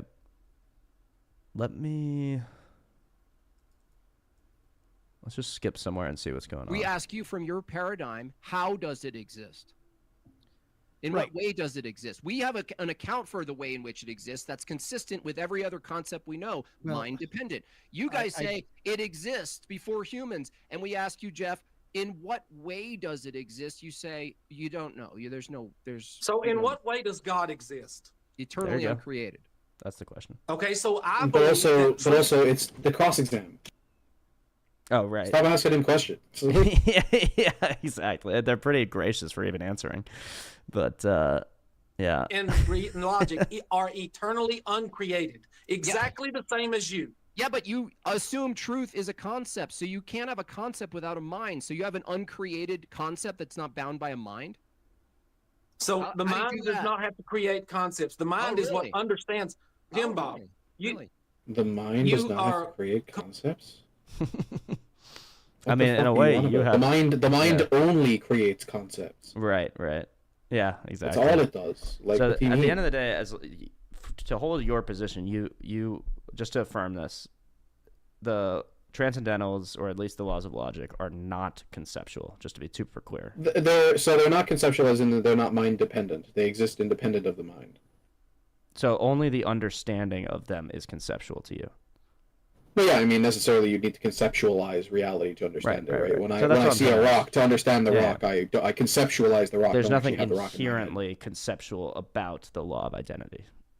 Yeah, like for instance, for all reality, right? It seems actually matter of fact that for everything we ever experience other than these things, it seems that we experience them in some kind of reality, and then we make a conceptualized model in our brain, and then we understand them, right? So there's a conceptualized version of the thing, and then the actual thing.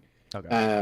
And then so like there's the rock that I see in front of me, and then there's my understanding of the rock that's in my brain. sure, But the rock doesn't just teleport into my brain. And so to the question that I want to ask you of, okay, so it doesn't, so the reality, like the referent, let's call it, so the in that example, the rock, the actual rock is the referent, and your concept of the rock is the conceptual whatever thing in your mind. Understanding of the rock. The understanding of the rock, right? So what is the referent for truth and logic and all that? And is your answer just I don't know, or is it something else? Well, I mean, it depends on what you're asking for. How specific do you want me to be? Like, do you want me to point to truth and reality? If so, I don't think I can do that. Same way I can't, and same way we can't. I would point just to, say like, certain, where do these things exist? Yeah, what do you mean by where?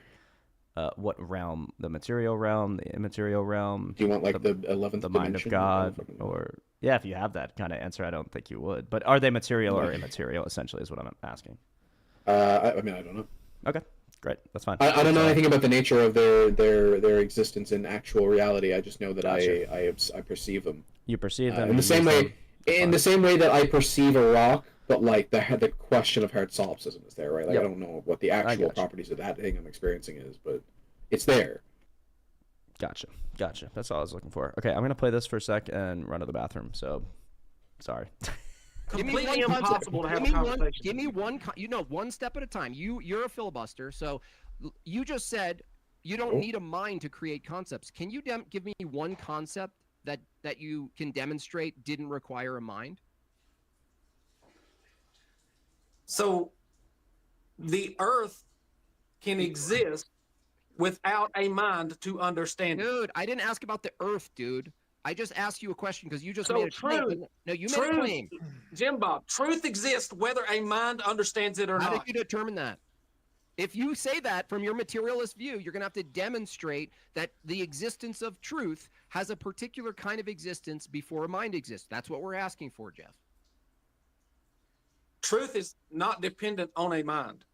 I know that's your position. If you say truth exists regardless of whether a human mind exists, I'm asking you, in what way, in what status does it exist? In which way does it exist? We can say a tree exists in a material way, right? We can say the wind exists in this physical way. I'm asking you, given that you're claiming truth exists before human minds, I'm asking you again, in what way does it exist? In a way in which no mind can understand it. In the mind of God.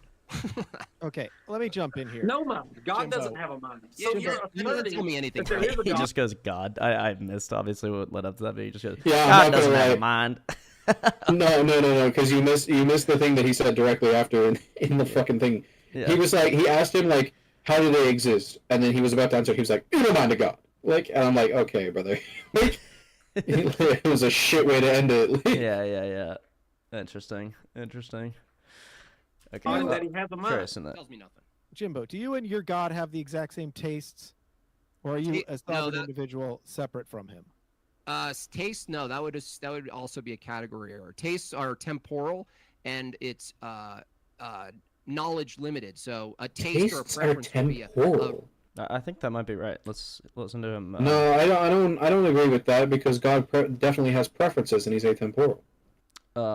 It's a well, Jim Bob is gonna say, and I again remember I'm a noob in debate circles. Jim Bob's gonna say it's a category error. So whatever. Like, he definitely prefers the Jews. Like, maybe, sure. Like even if I grant he you prefers that, but humanity. He prefers good over sin. The sense in which he prefers the Jews is atemporal, whereas the sense in which we prefer anything is temporal. So it's two different categories. Like, so God's taste is not the same as our taste. That's right, but everything that we can say like that is necessarily temporal because, like, that's like tastes are conceptual. I don't So care what that's anyone why- says. that's why you Tastes are don't- conceptual. Mm-hmm. Yeah, I agree. And I think Jim So Bob probably therefore, agrees. they have to be comparable to God because they're in the same category. They're No, it's not the conceptual same. in some way. It's a temporal conceptualness versus an atemporal conceptualness. So it's two totally different categories. Like But God we've is already in a said that- separate category. Okay. Did you see what I mean? Like, so anything that you have, like, that God also, that we say God to have colloquially, like taste or preference or even a mind. So is nothing in the same category? Nothing is in the same category as God.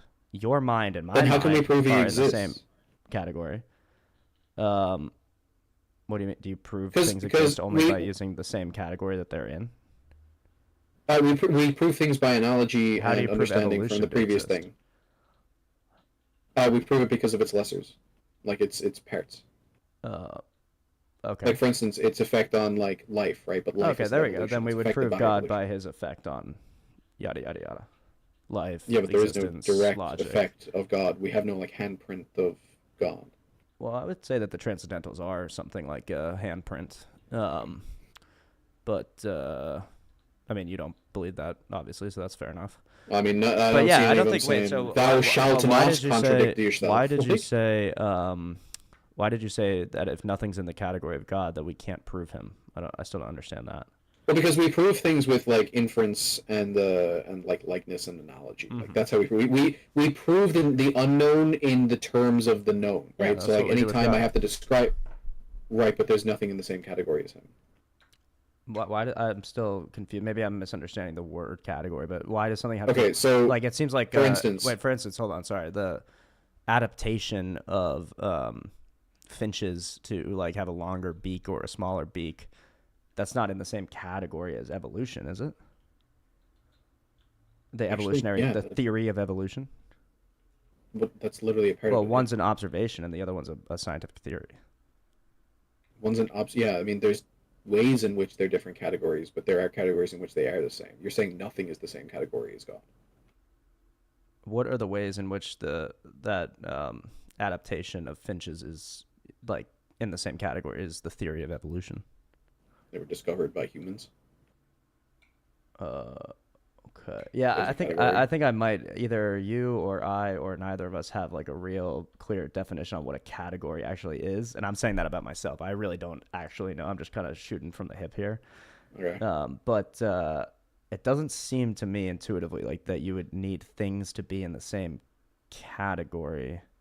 Well, I could. I'll change what I said to. I'll change what I said. them. So, I think they need to have a category in common for us to even begin to understand it. Okay.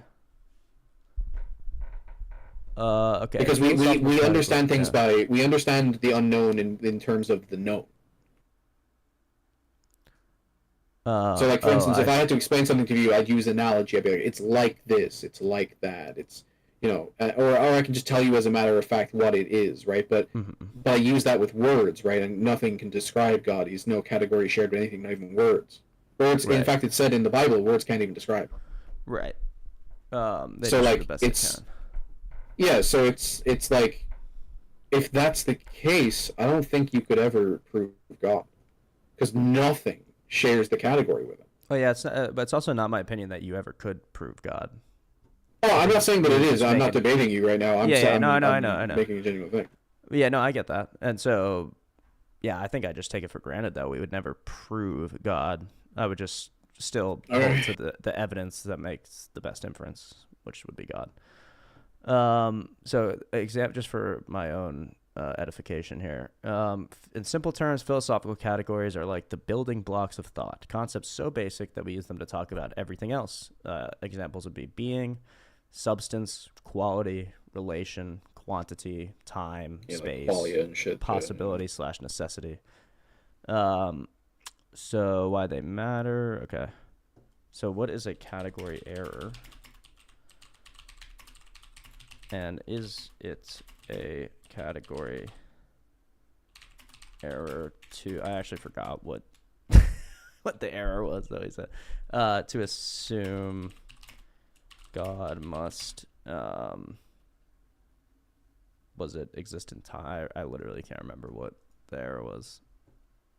Go back like 2 seconds. Whether a mind understands it or How not. did you determine that?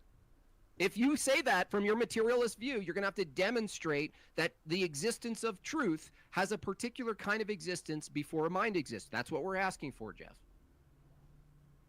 Truth is not dependent on a mind.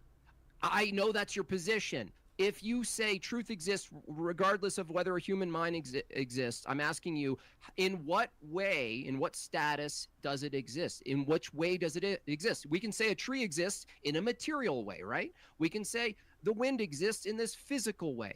I'm asking you, given that you're claiming truth exists before human minds, I'm asking you again, in what way does it exist? In a way in which no mind can understand it. In the mind of God. Okay, let me jump in here. No mind. God Jimbo. doesn't have a mind. Yeah, So you you're didn't asserting tell me anything, that there bro. is a God You- and that he has a mind. Tells me nothing. Jimbo, do you and your God have the exact same tastes? Or are you a No, sovereign that- individual separate from him? Taste, no, that would also be a category error. Taste, Okay, so it's taste. That's what it was. Is it category error to assume that God must have tastes in the same way that I do? Okay. What is a category error? Category error occurs when someone confuses or conflates different kinds of things, applying a concept or question that belongs to one domain or category to something in another where it doesn't logically apply. So saying, what color is the number 7 is a category error, right? So is it a category error to assume God has taste like ours? Yes, it can be, depending on what you mean by taste. But if by taste you mean subjective preferences, like I like chocolate more than vanilla, or I enjoy this music more than that, then applying this directly to God risks a category error because human tastes are shaped by limited sensory perception, culture, biology, and mood, temporal experiences and needs. But God, as traditionally understood in classical theism, is immutable, impassible, simple, eternal, and perfect. Therefore, to ascribe finite, mutable human preferences to an Go down to infinite, the immutable being- bottom there where it says, "But doesn't God love some things?" Okay, so yes, Scripture and theology affirm that God loves good, justice, righteousness, hates evil, Yeah. delights in his creation and his people. However, these are not mere human emotions. They're analogical expressions of God's perfect will and moral nature, not psychological states like ours. That is my understanding. That's the classical understanding. So he doesn't like good. That's the Euthyphro dilemma in a nutshell. He doesn't like good the way we like pizza. He is goodness itself, ipsum bonum. So what aligns with his nature is loved necessarily and perfectly. Wouldn't you say it's good to like good things? Sure. You mean from a human perspective God- or from God's? Yeah, isn't God all good? Yes. Isn't it good to like good things? Sure is, yeah. That's why he likes Can himself God like perfectly. anything? Again, you're doing the same category. Like, are you saying temporally, like a human way? Like he has the ability to like something else that isn't good? Or I feel like even if you stop time and you look at you examine a person, like they like things in that moment. not without time. Well, in that moment implies But yeah, time. stop time. Just remove them from time. They like something. Um, In a certain moment, when I say in this moment, I didn't even think of something I liked. I like chocolate. mhm. In that moment, I like chocolate. Okay. It's not temporal. It just is. The only reason you like it though is because you exist in temporality. Yeah, that's true. It's formed from my opinions, but necessarily if you remove time from me, like the subject, then it's not a factor. And I'm God not being sure the in what subject, I sense don't you care would if like time is the like variable. you mean like do you see If I your write down like a book or preferences- something, right, and it just gets to a point in the book where it says he likes chocolate, right? Yeah. He's not experiencing fucking time. Well, but if you say the sentence he likes chocolate or think it in your mind or have some sort of like conceptual experience of liking it, that requires time. So, for instance, if Do you think that got God to doesn't that have book- conceptual experiences? well, not like a human does, no, but I mean maybe, yeah. Does God have any But experiences? Just to the point of the book, like if you stop time and you would necessarily be stopping on like a single letter or something, or even actually less than a letter, like a pixel of the of the page, right? So you would never Sure, let's get stop the at the end of the concept. sentence. So you stop at the end of the sentence. So there's no time, What's he right? Like, feeling there's at no that point? past and future, Right, but what's he feeling at that point? but nothing. He's not feeling anything at that point. He's feeling. What do you stop at the period, or do you stop at the word chocolate, or do you stop at the L in the word chocolate, or do you stop at the space you're like taking the letter. I'm saying if I say the sentence and then instantiate the reality, what is that moment of that reality? Well, I say he likes chocolate, and then I take that and I you pause can't it. say I like chocolate or even feel that without time. Do you see what I'm saying? So like, well, then well, that's what I'm saying. Then how does God like ever anything without time? Like, if it's necessarily temporal, I think. Well, he just does it infinite. Whatever he likes is infinitely liked, right? But you can change. Right, but how do you like chocolate anything or not. non-temporally? How do you like anything? Like seems like a progressive thing. Yeah, that's exactly why it's a category error. So God doesn't progress. We say these. So God doesn't like anything. No, not the way we do. It's a different category. So he doesn't like anything. Not the way we do.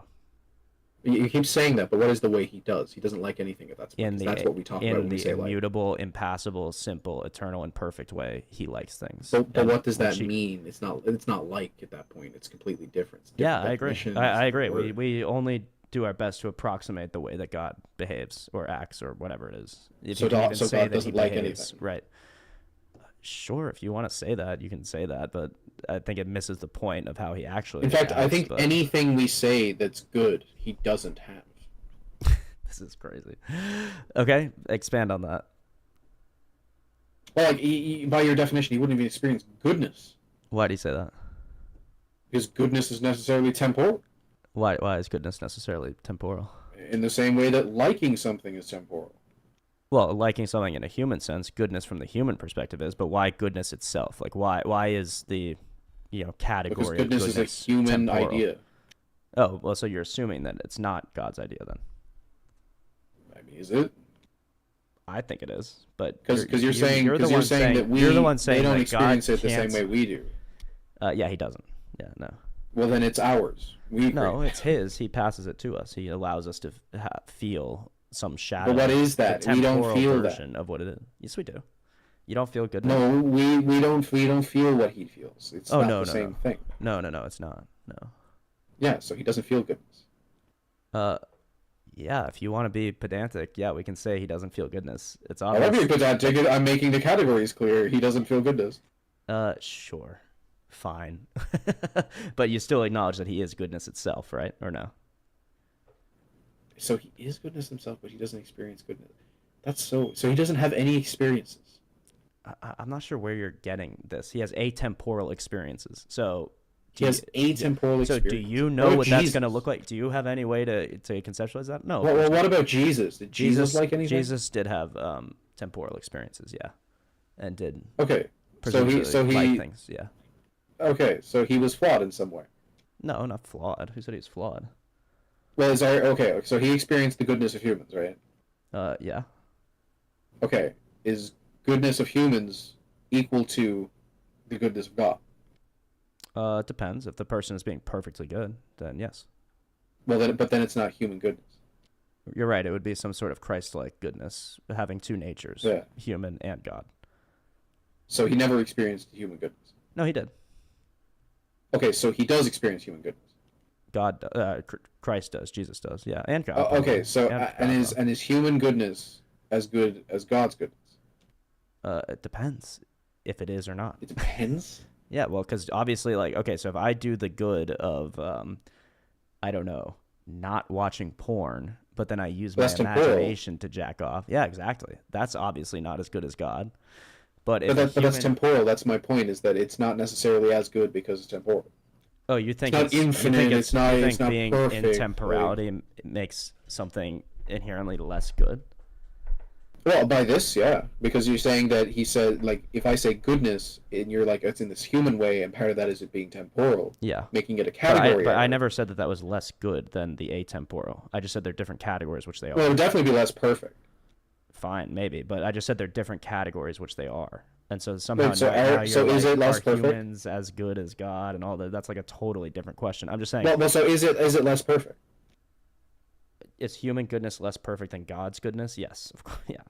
Absolutely. Okay, so Jesus was less perfect than God. No, because Jesus is God. Okay. So are you talking? This is what we call a contradiction. It's not a contradiction. Oh my God. Yeah, I mean, it is what it is. What's the contradiction? What's the contradiction? The contradiction is that goodness of humans isn't perfect. Goodness of God is perfect. God was a human. Therefore, Perfect human. But something's fucking wrong. He was a unique human, a human without sin, one that Okay, so literally was there perfect. is so human goodness is equal to the goodness of God. If that human has the perfect will of God and only does what Okay, he so it's sees not a the Father do. category error. So it is still a category error. When you talk about See, normal there we go. people, when you talk about a human, are you seriously not seeing this, that Christ is different than other humans? I mean, I see you you don't see setting that. up a third category to save yourself. I see that. Explain that. Oh, you're setting up this Christ-like goodness instead of this human goodness. No. Okay, Christ was a human, right? Correct. Christ was also Okay. God, right? From my worldview? I mean, I don't think that's possible. From yours, yeah. Okay, but from my worldview, Christ is both a Yes, from human yours, and yeah. God, right? I just said yes. So what's the problem? What's the category error? He is God. He's in the category. But the category error is that he's also human. It's the law of non-contradiction. So you think it's contradict? Oh, so this is like the most basic, like 6th grade, like, well, he can't be both God and human because that's two different things. Is that basically your contention here? My main thing is that humans, in the way that we speak of them, are imperfect, and God is perfect. Yes. And God decided to become a perfect human. That's the whole point of the theology. Oh, so you think that perfect humans do exist? Yes, one did exist, yeah. Only one. Yes. So it's not a human. Yes, it is a human. What are you talking about? Well, no, it's a category difference. It's literally only one of him ever existed. That's not a human. I mean, that's crazy. I don't think anybody would agree with that, but that's fine. He is so different in every conceivable, conceptual way. Yeah. That he is not human. Okay, if you want to say that, that's fine. But he does still perfectly have a human nature. So I would say he's still a human because he But has a isn't human nature by definition imperfect? No. It's not God, so it definitely falls short of the way of God. No, human nature would be perfect if there were no sin. If Adam hadn't introduced sin into the world, and Jesus was the sinless human that came to Right, but rectify that if mistake. humans are perfect at the start, how do they even make mistakes? Because they had free will. Does God have free will? It's a category error. God doesn't have a will. That's a temporal question. God doesn't have will? Not like we do. Yes, of course he has will, Okay, but not even close to how we do. Can God do whatever the fuck he wants? Does God have free will? No. God cannot do... Well, he can do whatever he wants because what he wants is perfect. But God cannot do imperfect things. God cannot do imperfect things. Okay. Right. So, humans are perfect, but they have free will and can do imperfect things. Wait. Humans are not perfect. Oh, you mean prior to the fall? Prior to the fall, humans are perfect, but can do imperfect things, and God is perfect, but can't do imperfect things. See how this is a contradiction? Wait, first of all, no, I don't see how that's a contradiction. That just I do, because you're saying in one case beings. perfection can do one thing, and in another case perfection can do another. Well, it can do the temporal opposite perfection can utilize free will to do things. Atemporal What's more perfection, perfect? I don't even know. What's more perfect, temporality or non-temporality?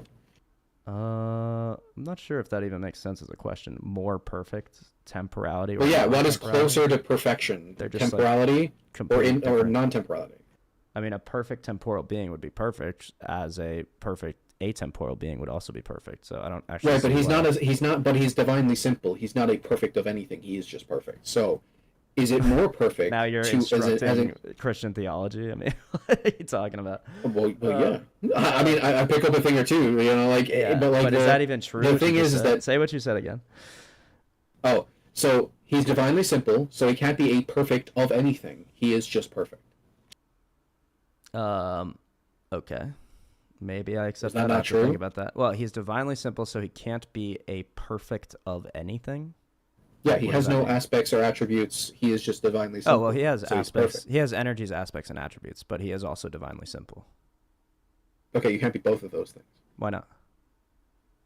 Because to be divinely simple, you would need to be as singular as possible. Why do you say that?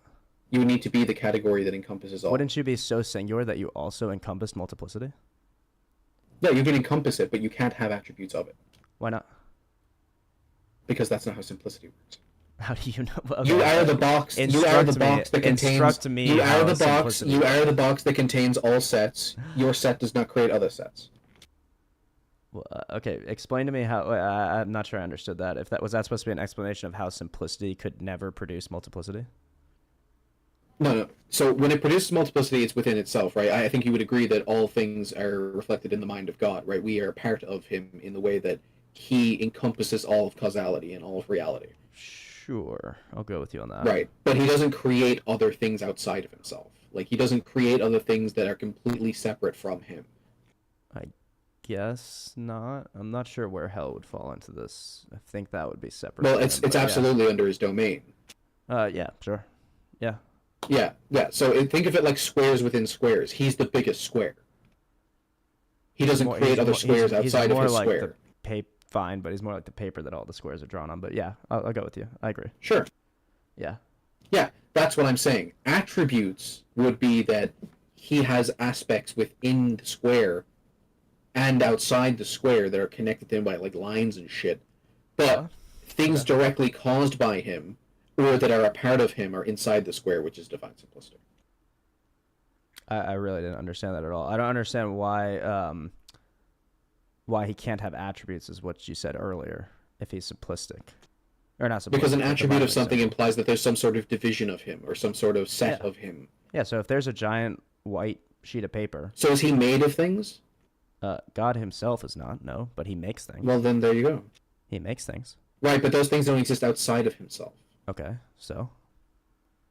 So that they're not attributes. They exist within himself. He's divinely simple. They are attributes because they're outside of his divine simplicity. If he makes them, by definition, they're outside of the divine simplicity. So if the divine simplicity is the entire like sheet of paper, you're saying things are outside of the set of God? They're outside of the simplicity of God, obviously, because we have multiplicity. Okay, so it's you're not saying outside that the set of God. That doesn't even make sense as like a phrase. Exactly, it doesn't make sense. I agree. Yeah. So, but there's the divine simplicity of God, which that he justifies everything, which means everything is in his set. There can be no multiplicity within the simplicity of God, right? But obviously, he has to justify everything. That's the divine simplicity of God. He justifies everything perfectly. He's the one cause for every cause and effect. Yeah. Yeah. So you can't have it that he has attributes or is made up of things. You can't have that. What? That literally doesn't follow. What are you talking about? You can't divide what he is. He is divinely simple. Great. So how does that follow that he can't have attributes? Because they're divisions of himself. Wait, that's what an attribute is. How do you know they're divisions and not creations? The same thing, because you're dividing his creation. He is his. But when God creates, he doesn't take away. He doesn't create. Like One second, I'll be back. My dad's calling me. All right. Yeah. Good shit. Okay. So to the chat, just to clear things up, this whole conversation has been a category error, where Infamous thinks that God has to create things and sustain things and divide himself. Like, we create things because we have limited materials. So when we create something out of a bunch of clay, then we like partition the clay and divide the clay into a bunch of little pieces so we can make little figurines. But when God creates things, he creates them out of nothing. He creates them with his infinite energies. So it's just a total category error. Basically what Infamous is saying is, why doesn't God work like me? He doesn't. I don't know. I'm sorry. I don't see why divine to Numenon, isn't perfection and goodness largely subjective? To us, they're subjective, but to God, they're not. Like, when I call something better than another thing, I'm referring to wanting to be that thing instead of the other. Right. And so obviously God doesn't do that. And then he says, I don't see why divine simplicity is required for anything unless we already assume these notions of perfection. I'm not sure if divine simplicity is required. I think it's a pretty strong doctrine that explains a lot. But yeah, maybe it just gets into the weeds. Maybe it's something that we don't even have the capacity to talk about. That's definitely possible. But Numenon, do you see what I'm saying? How the persistent category error that Infamous is presenting us, like, well, if God creates, then he must be taken away from himself. He must be dividing himself. His attributes must take away from his wholeness. But that's just wrong. That's how we create things. That's how a finite temporal being does stuff. That's not how the atemporal, uncreated, ever-sustaining God creates stuff. So, I don't know. Sometimes Infamous, it's like, I love the man, and he is like a smart guy, but it's just this wandering, like, sort of looping. You're like, it's like when you talk to him, sometimes you feel like you're getting lost in the woods, which I know sometimes people see that and they think like, wow, he must be making a really good point, so good that I can't understand it. But actually, when you make really good points, you can explain it to even a kindergartner, right? So I'm not like sold on the wandering. Well, if God did this and that, but what about this and that? But what about this and then that? And so if God does this, then he can't do that. And he got so it's like, yeah, and to Numenon's point, I think Infamous is assuming some standard of perfection and temporality that leads to unnecessary tensions. I totally agree. I think he just kind of isn't putting himself in the framework of what godly perfection actually would be like. Okay. Should we go to the Lady of Guadalupe? I know Numenon likes the tag arguments more, but Pupil of the eye in the image let's of the switch it up. Let's switch it up to the Lady of Guadalupe. You guys are gonna like this stuff. Same bright reflection appears, and as a result of this reflection, the pupil illuminates diffusely, creating the impression of a concave relief. This reflection is impossible to achieve on a flat and moreover opaque surface. I later examined the eyes in various oil paintings, watercolors, and photographs using the ophthalmoscope. On none of them, all featuring distinct characters, could we see the slightest reflection, while the eyes of the Virgin of Guadalupe give an impression of life. But it's probably the third incredible discovery by the ophthalmologists, in the truest sense of the word. It's really hard to believe this last discovery took place during a long phase of study and research that lasted from 1979 to 1997. During this period, captivated by the first discoveries they had already made, some ophthalmologists wanted to continue analyzing the eyes in the image to see if they could find anything else. As technology improved, they were gradually able to enlarge the image more and more, up to 2,000 times. And this then allowed the discovery of reflections of no less than 12. I mean, I don't care. I know they're drawing the lines on here. Obviously, they're doing that. Like, no one's claiming this is what's in the thing. But even before they draw the line, 2,000 times. look at that. I mean, are you really going to look at that and say that is not a human person? I guess you could.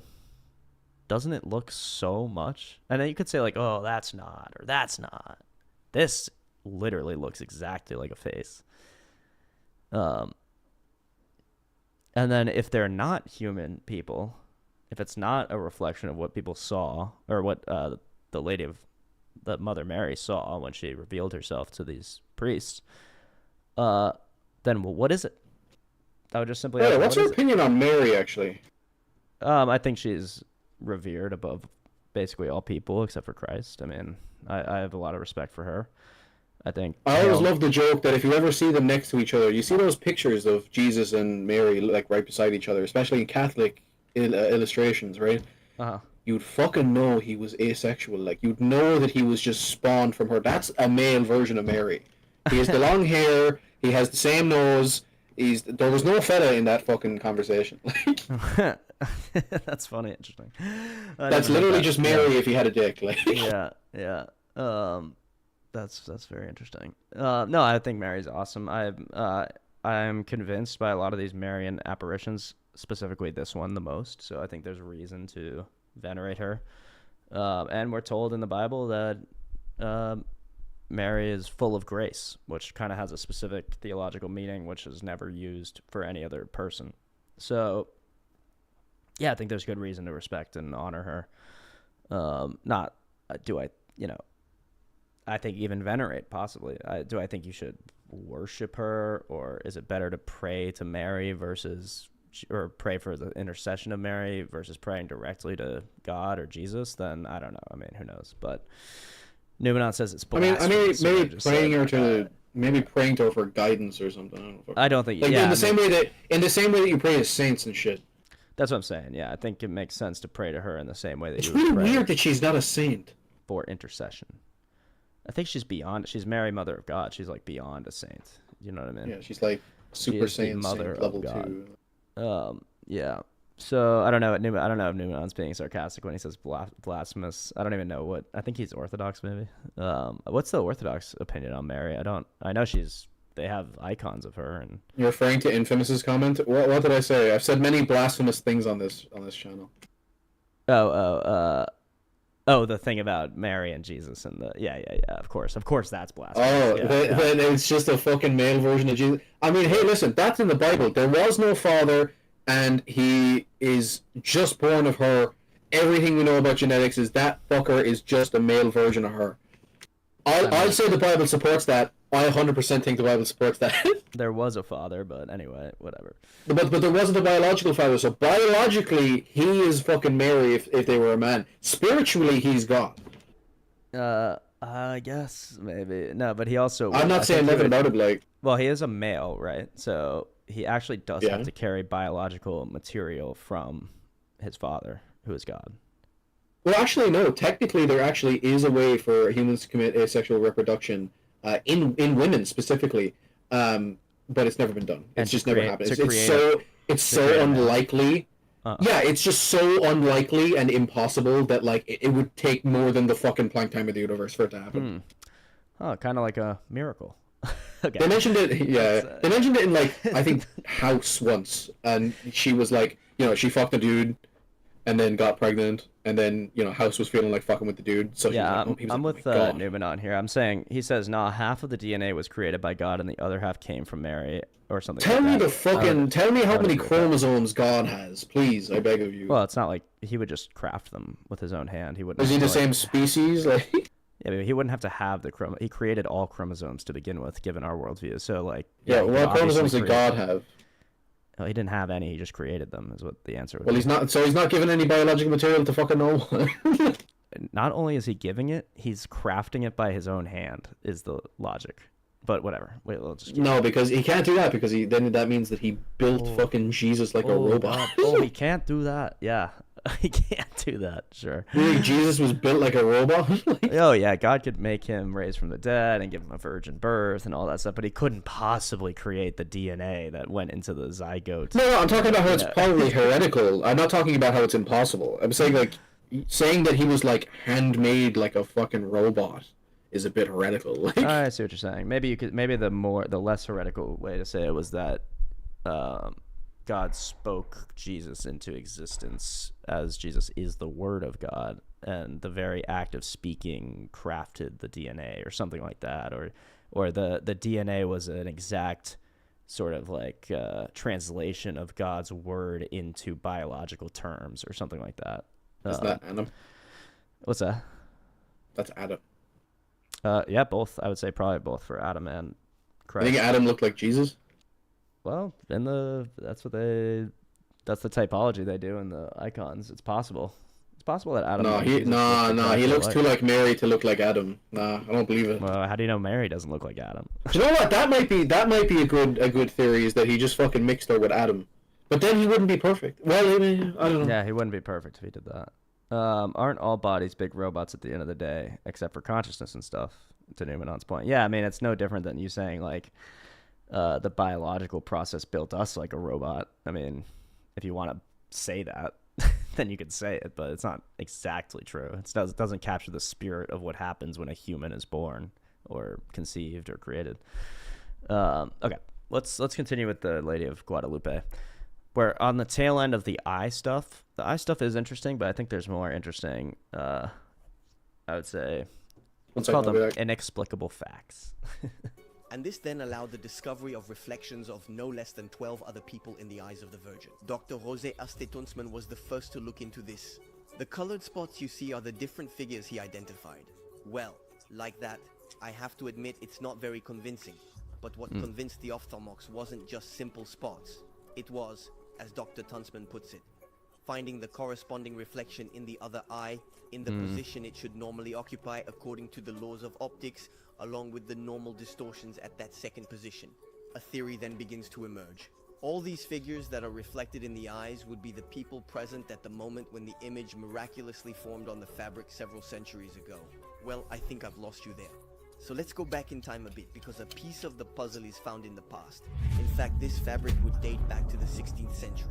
Alright, I'll tell you everything, and you'll understand in a moment why there are 13 people. Okay, so now he's going to tell the story. I think we're familiar with the story either from last stream or in general. I'll sum it up real quick. Basically, a native Aztec man gets converted in Mexico. It sort of has like a conversion to Christianity when you have the Spanish evangelists and monks and priests and all coming. You get this man, he falls in love with Christ, he converts, he becomes a Christian, and he has to walk like 14 miles every day or every week to get to the church he's going to through these like wooded mountains. His name is Juan Diego.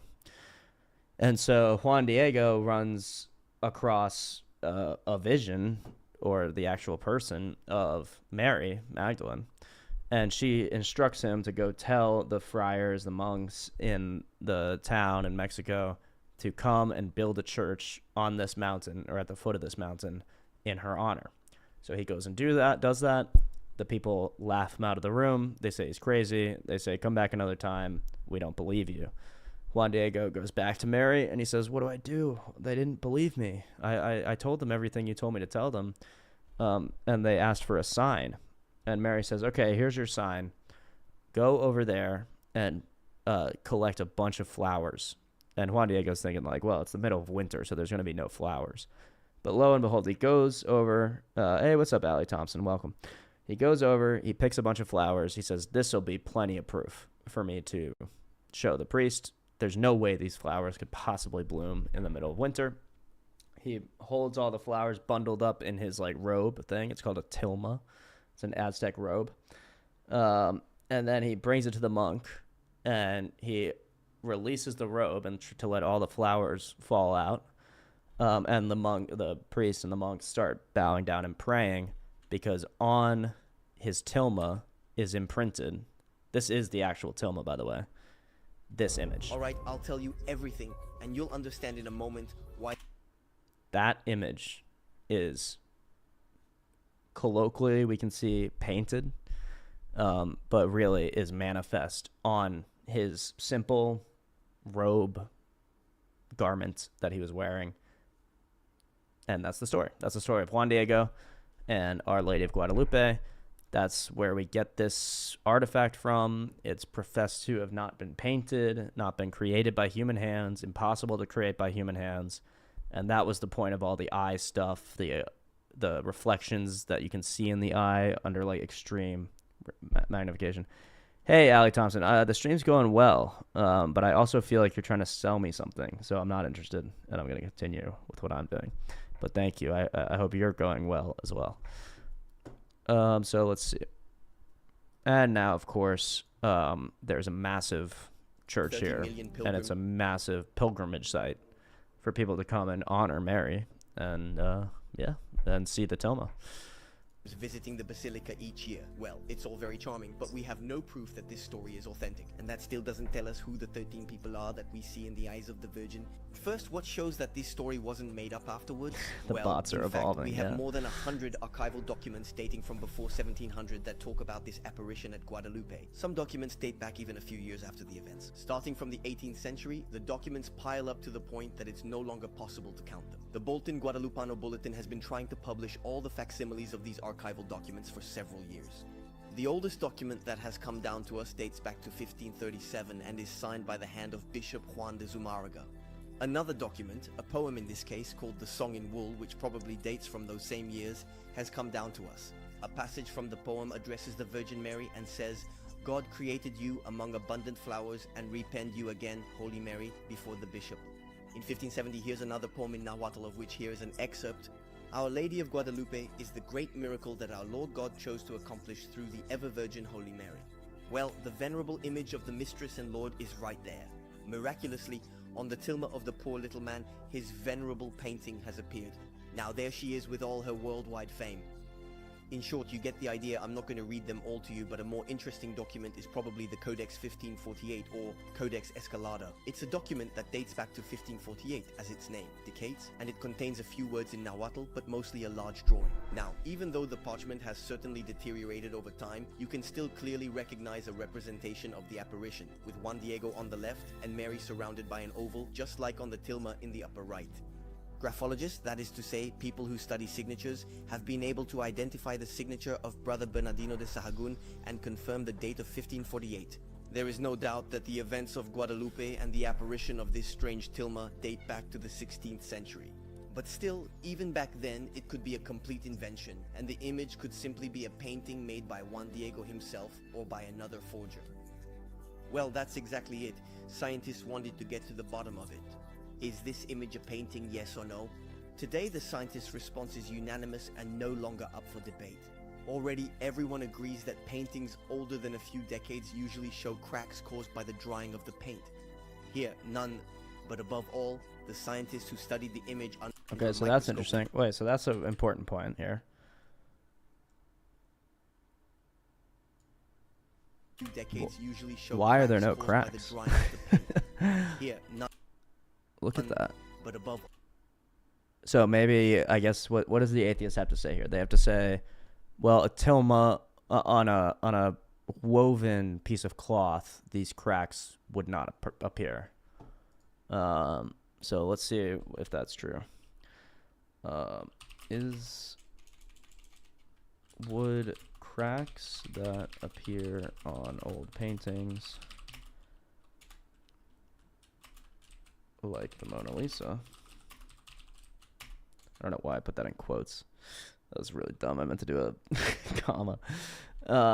Would cracks appear on old paintings like the Mona Lisa? Also appear on on paintings that were painted on cloth. Let's say that. Huh.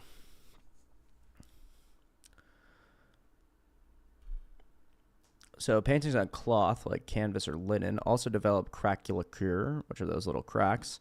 The pattern is usually more irregular, sometimes more grid-like or flatter. Cloth is more flexible than wood, so it moves differently. This flexibility can lead to mechanical cracks, larger stress-related cracks, or flaking. Okay,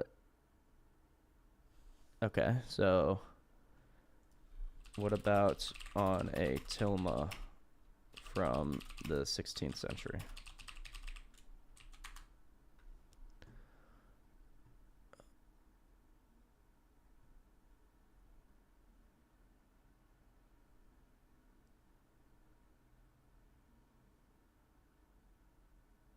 Huh, would you look at that? Not that ChatGPT is always correct, or almost ever correct. Not that we take this as gospel, but you do get a general sort of, it's basically like doing a Google search. So it's however much you can trust a Google search, that's how much we can trust this. But typically, it seems, and remember that ChatGPT is resistant to confirming miracles. I think it's programmed not to confirm any miracles. But a tilma is a cloak made from ayate, a coarse fabric woven from agave fibers. The material is very rough and porous and highly perishable, typically deteriorating in 15 to 30 years, even under good conditions. So would a 16th century painting on a tilma develop cracks? Yes, normally it would. But here's the catch. In a natural case, e.g. if someone painted an image on a tilma, cracking, flaking, and fading would be expected within decades, especially given the rough surface, exposure to air, humidity, and human touch, and natural decay of plant fibers. Craquelure might appear, but not in the same way. You'd see more paint loss, fiber separation, and brittle edges. Cracks would be uneven and localized. But the image of Guadalupe is special. The tilma in the image has survived over 490 years. Remember, 15 to 30 years is when it's supposed to break down. The image shows no signs of cracking or pigment flaking, normally expected. Examinations, both ecclesial and scientific, have raised many questions. The fiber is intact, what's beyond what's normal for maguey, that agave stuff. No visible brushstrokes or underdrawing has been conclusively identified. Some studies claim parts of the image seem suspended above the fibers or resist modern analysis. If these findings are accurate, then the tilma does not behave like a typical 16th century painting and does not show normal craquelure or decay. So this is cause for curiosity, to say the least. It's not like this fabric, this material is so special and resistant that anything painted on it would not decay or crack or have these like fraying braids. No, actually, it's probably more fragile than a normal painting. And it's also like the Shroud of Turin where they can't replicate it exactly. Yeah. That's my understanding. Also, like, if you look at it, people say, like, oh, it has brushstrokes. It definitely has brushstrokes. But, like, my question is, where? Look how perfectly and seamlessly the colors meld into each other. Maybe right here, you could say, like, oh, there was something happening here. But that doesn't explain the rest of the painting.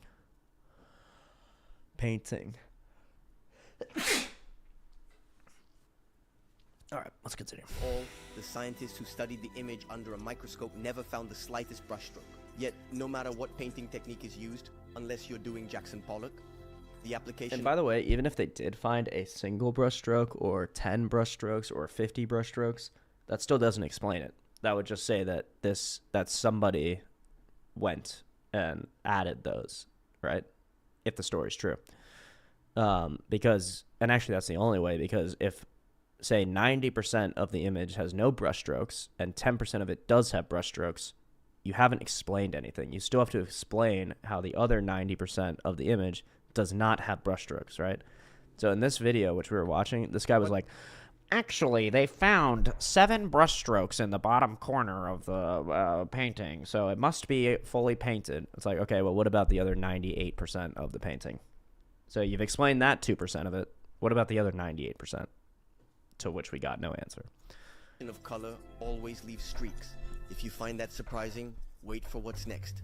In 1936, 3 scientists, Ernestos Odi Palares, Fritz Hahn, and Richard Kuhn, who would win the Nobel Prize in Chemistry 2 years later, studied 2 fibers from the tilma. Their conclusions indicate on these 2 fibers, one red and the other yellow, there are no plant, animal, or mineral dyes. I don't know if there's anything that shocks you, but in fact, when we remove from our planet everything that doesn't fit into these 3 categories, there's not much left. Well, apart from mushrooms and viruses, right? Unfortunately, the analysis protocols will never be revealed. We only have the conclusions, but anyway, this result will be confirmed later.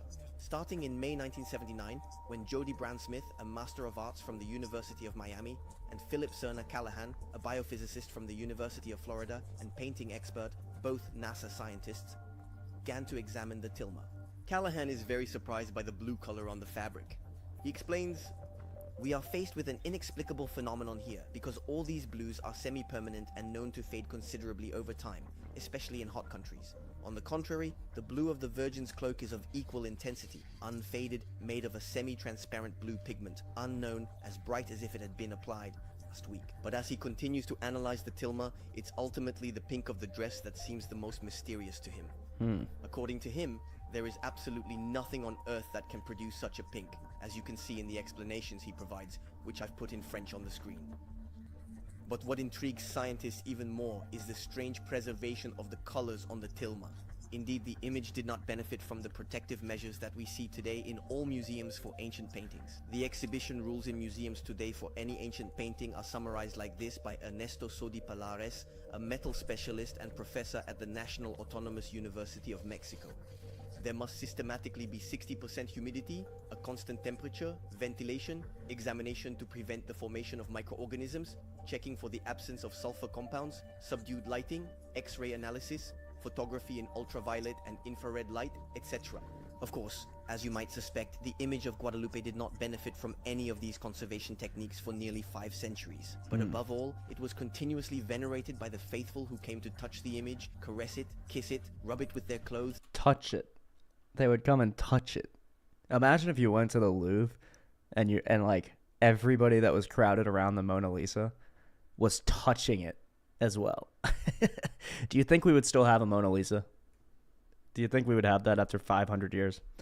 No, I mean, this is inexplicable. I don't know how the atheist counters this. I don't think maybe unnatural longevity. Okay, let's see how this guy addresses the unnatural longevity of the painting. So remember, horrible conditions, touched, exposed to lights, not behind in no way like air conditioned and constant humidity environment, actually extremely humid because you're in Mexico, right? So you're in this tropical humid environment, and yet the painting still has these vibrant colors, still looks exactly like it is. Again, I'm calling it a painting. I don't believe it is painted, but fair enough. So, and even just like the fabric itself, hypothetically, the fabric itself under normal conditions or even pretty good conditions is only supposed to last 30 years. Like, I wonder how many normal tilmas we have just like lying around in museums and stuff. I would guess not that many. We could ask ChatGPT. So how does the big brain atheist explain the longevity of the thing? Let's find out. Claim number 3. The tilma should have decomposed by now. Of a cactus fiber that should have broken down in about 10 to 15 years. It's been 500 years since then, and it still hasn't disintegrated. So you'll notice in that TikTok that they said that the tilma is made of cactus fiber. It's evidently not. There may be cactus fibers in it, but some sources say that it's made from linen and cactus fiber. Okay. Other sources say that... Great, bro. Nice gotcha on the TikTok video, on the 30-second TikTok video. Whatever. Also, I guess ChatGPT is wrong too, because it said that the fibers did not come from native cactus plants, nor did they come from cotton, wool, or linen, fibers that may have been used in Europe. Rather, the tilma seems to have been woven from hemp, a plant native to Mexico. Hemp is one of the strongest fibers known and can last hundreds of years. This explains the tilma's remarkable state of preservation. Still doesn't explain how the image stays preserved. Does not explain that. Also, I'd be surprised if hemp even does last for maybe hundreds of years, 600 years, 500 years.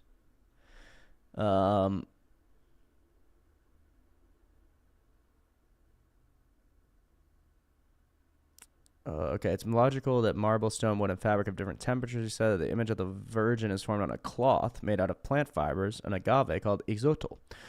And it doesn't have a temperature like a human being would have, he said, dispelling a common rumor about the image. Okay. that it's made from agave fiber. It's kind of hard to tell. So that makes it hard to look into. But also just finding data about how long any of these materials should last has also been kind of difficult. I work in pharma. According to Nothin, the naturalist rule states that he will always has also been kind of difficult. I work in pharma. According to Nothin, the naturalist rule states that he will always invent and prefer a naturalistic interpretation as long as it helps avoid contradicting naturalism. Absolutely, they will. And my job here is to make it as difficult as possible for them to invent those explanations. Because the harder it is for them to invent them, the more reason they have to distrust their own naturalism. I mean, I think naturalism is totally false, and we could go to Alvin Plantinga to prove the self-refuting nature of naturalism. But we don't have to. So that's why we're doing this, Nothin. Basically just to make it to not give any atheists an easy ride in terms of explaining the unexplainable, at least unexplainable via naturalism. But you're right. They absolutely will do that. That's like what this guy's whole life is trying to piece together single sentences from different like he linked 3 papers here as if all 3 of these papers prove his point. Or maybe he was doing this one to like show, because this is from a Catholic blog, but really this is the only one that supports him at all. And it still says that it's woven from a plant native to Mexico. So maybe it's hemp, maybe it is the agave, maybe it's a mixture of a few, but none of that explains how the painting is still there, how the image is still as vibrant as it is, and how the thing itself has survived. Because even if it is like meant to last a few hundred years, wouldn't you see major decay over those 100 years? Wouldn't you see some things, fibers and threads pulling apart? I don't know. Other sources say that it's made in blast has also been kind of difficult. I work in pharma, so I'm relatively familiar with the concept of stability. Drugs have expiration dates, right? And how do we find out those expiration dates? Well, essentially we do stability tests where we just kind of leave the drugs in stability chambers for a long time, and then at regular intervals we test to see if those drugs still work. And once they stop working, we say, okay, it has to expire before this. To find stability data for agave fiber and for cactus fiber, and I couldn't really find anything substantial. I did find a fashion website called Fiber to Fashion that says that agave fiber is strong, highly durable, and has a high affinity for humidity. I did find this research paper that says that in the 1600s, some people left out of agave fiber cloths that were painted for 10 years, and those cloths suffered significant deterioration. But there's no citation at all for this study that was conducted in the 1600s, and so I'm not really sure what to make of it. I mean, that was 400 years ago, so I'm also not sure what to make of that. But also, keep in mind, he's putting this against his 0 studies that he was able to find. So why are you choosing? Well, it's actually exactly what Numenon's saying. He has 0 evidence on either side, so he says, and yet he still chooses the naturalistic explanation. It's just confirming of your own worldview. I get that, but it's just not that. But it's just how it works. Like, if your beliefs aren't compatible, you can choose which to keep and which to try and replace in the case of naturalism. But I'm not trying to take away from the value of evaluating evidence. No, I get that. And I get that fundamentally, this is why change happens in the heart, that you come to Christ in the heart and through experience, almost never through. There's like very few people that I've ever heard of who like purely logically decided to become Christians, right? Or give their life to Christ. It is something that happens internally in your soul, and you're on an emotional level, beyond argumentation, beyond logic, beyond evidence, I think, truly, for most people. But I don't know. I have fun evaluating the evidence. For me, it only strengthens my faith when I see these types of things. And for the atheist, you would hope that it at least cracks away at that outer shell of like strict materialism and stuff like that. Because otherwise, why do we do this at all? Like, why even have the transcendental arguments if people are just going to believe what they believe no matter what? That's actually kind of an atheistic position, because that would be a deterministic position. That would be the position that people don't change their minds. And so I don't believe people don't change their minds. And then the question is, how do people change their minds and why? And I think this could be one of the pathways, at least one of the minor pathways. Like, you start thinking about this, and then you go, maybe I actually should read a couple passages in the Bible and see if that has an effect on me. And then if it has an effect, that's when you start to have real conversion and change, understanding. So Newman says, like, evidence does help at some point in reinterpreting the data around certain beliefs will take far more effort than just switching belief systems. Yeah, exactly. If anything, this is like an anti-materialist belief, or like an anti-materialist presentation, because there's not, to me, a material explanation for the features we see on the Our Lady of Guadalupe tilma. I think it also gives evidence for the existence and the reality of the Christian God as he's claimed to be in the Bible because of the content of the image. Why is it Mary? Why is it Mother Mary? Why is it not Ganesh? Why is it not the Buddha? Right? Something like that. But at the base of it, we're just with this piece of evidence, we're trying to refute materialism, strict materialism, because I still believe, and this guy hasn't shown me any reason not to believe, that this was not painted by a human. It's not possible. And we'll see if he can successfully refute that. He's not been able to so far, but we'll see. I'm a little skeptical about this study. I'm fairly skeptical that we should expect the tilma to have disintegrated by now. I mean, consider all the garments that we have throughout history that are still fairly well preserved. The first thing that comes to mind is, I mean, the Shroud of Turin, which isn't decomposed yet. But some of my audience might think exactly. that both the tilma and the shroud are both like supernatural. So yeah, great example, bro. I know he's about to explain this, but really great example, dude. He's like, yeah, the Shroud of Turin isn't decomposed either. It's like, okay, oh, you mean the 2 artifacts given to us by God aren't decomposed? Great. Like, you know, the fact that the shroud has lasted a long time doesn't mean that the tilma isn't supernatural. They could just be both supernatural. Yeah. Also, they are made out of different materials. So let's consider some non-Christian garments that are also really old. Good. That's what we're looking for. The Tarkan dress. Are you telling me this is as preserved as the tilma of Guadalupe? Look how many holes and shit there are in it.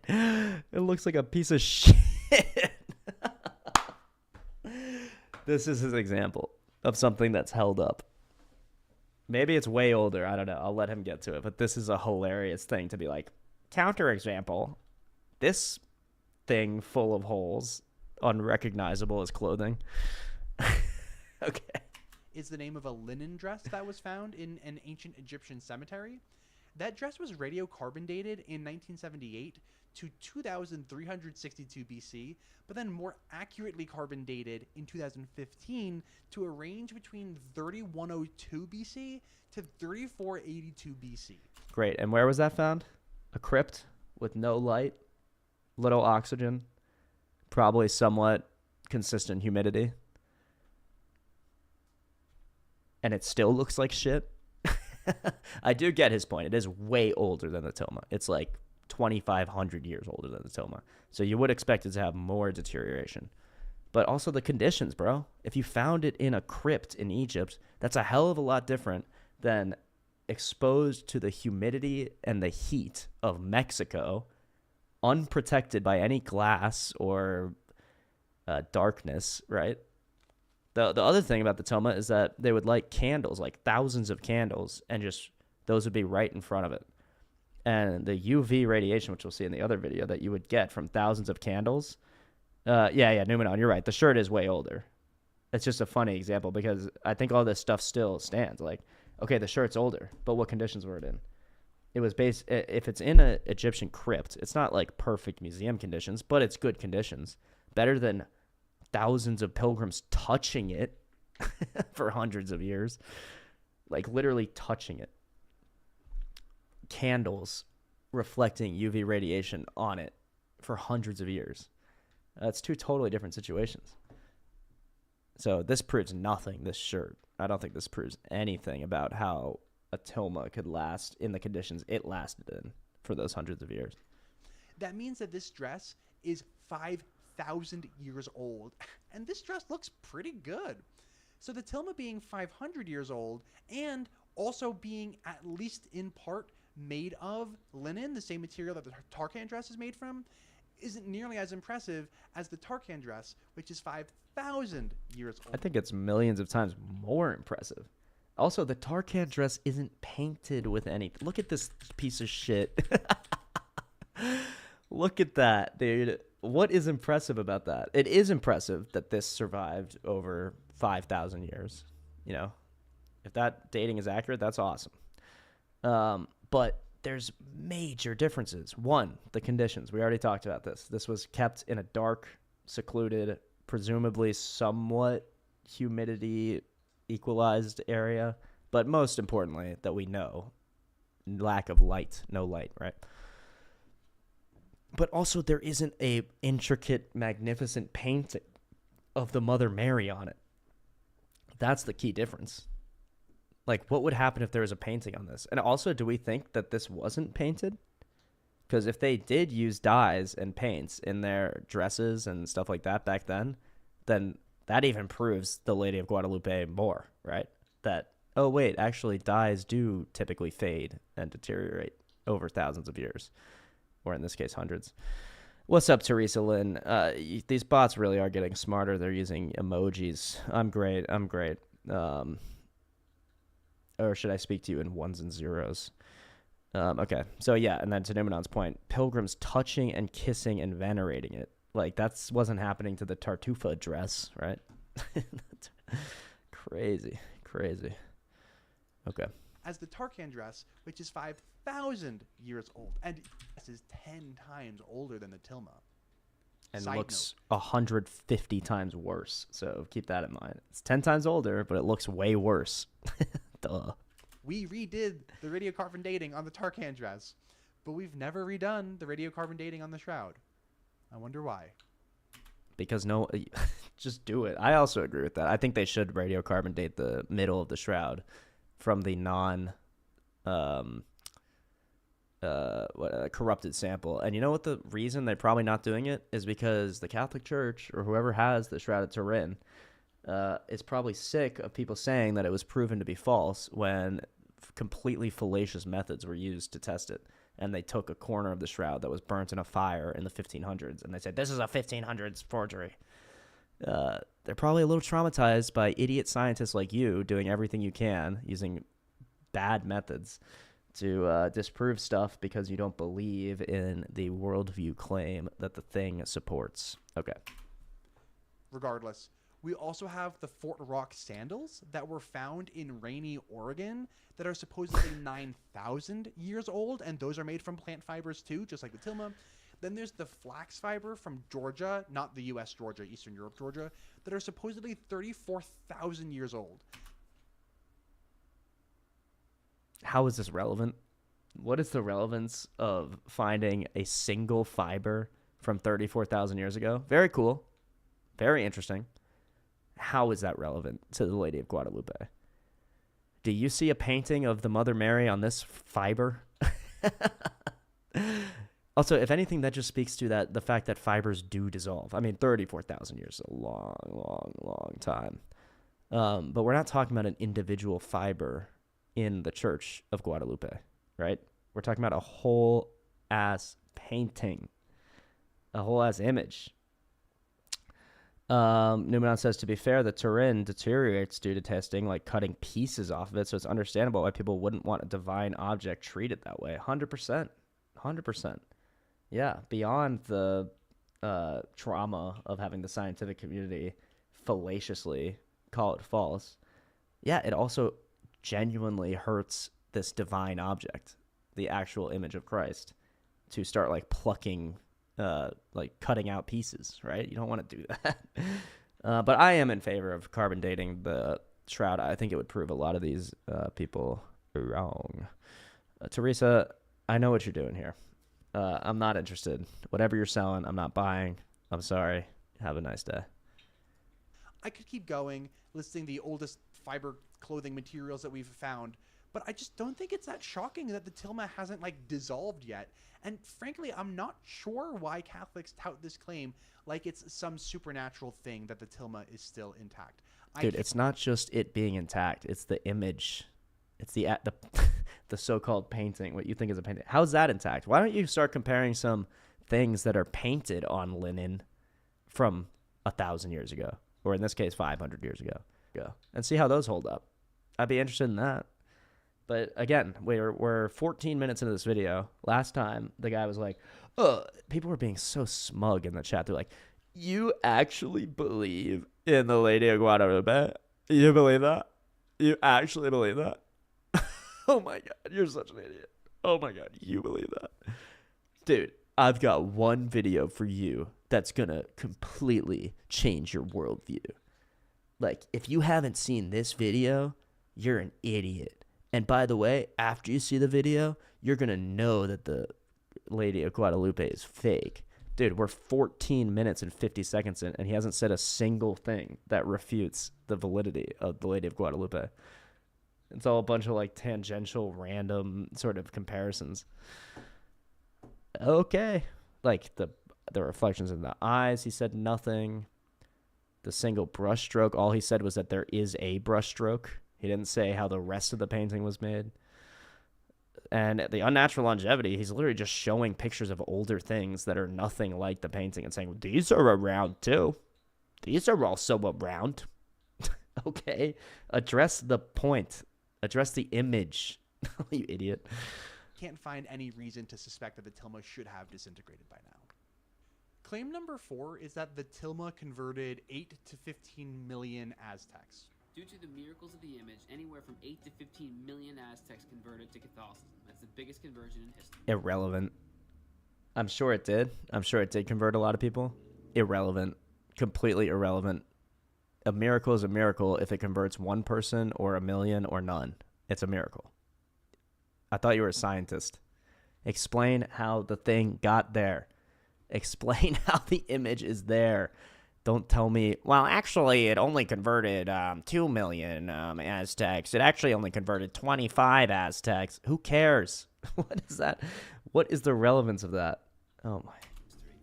So Mexico was indeed converted to Catholicism, and it remains overwhelmingly Catholic to this day. Is he actually just going But to say that the tilma didn't make those conversions? Like, actually, who gives a shit?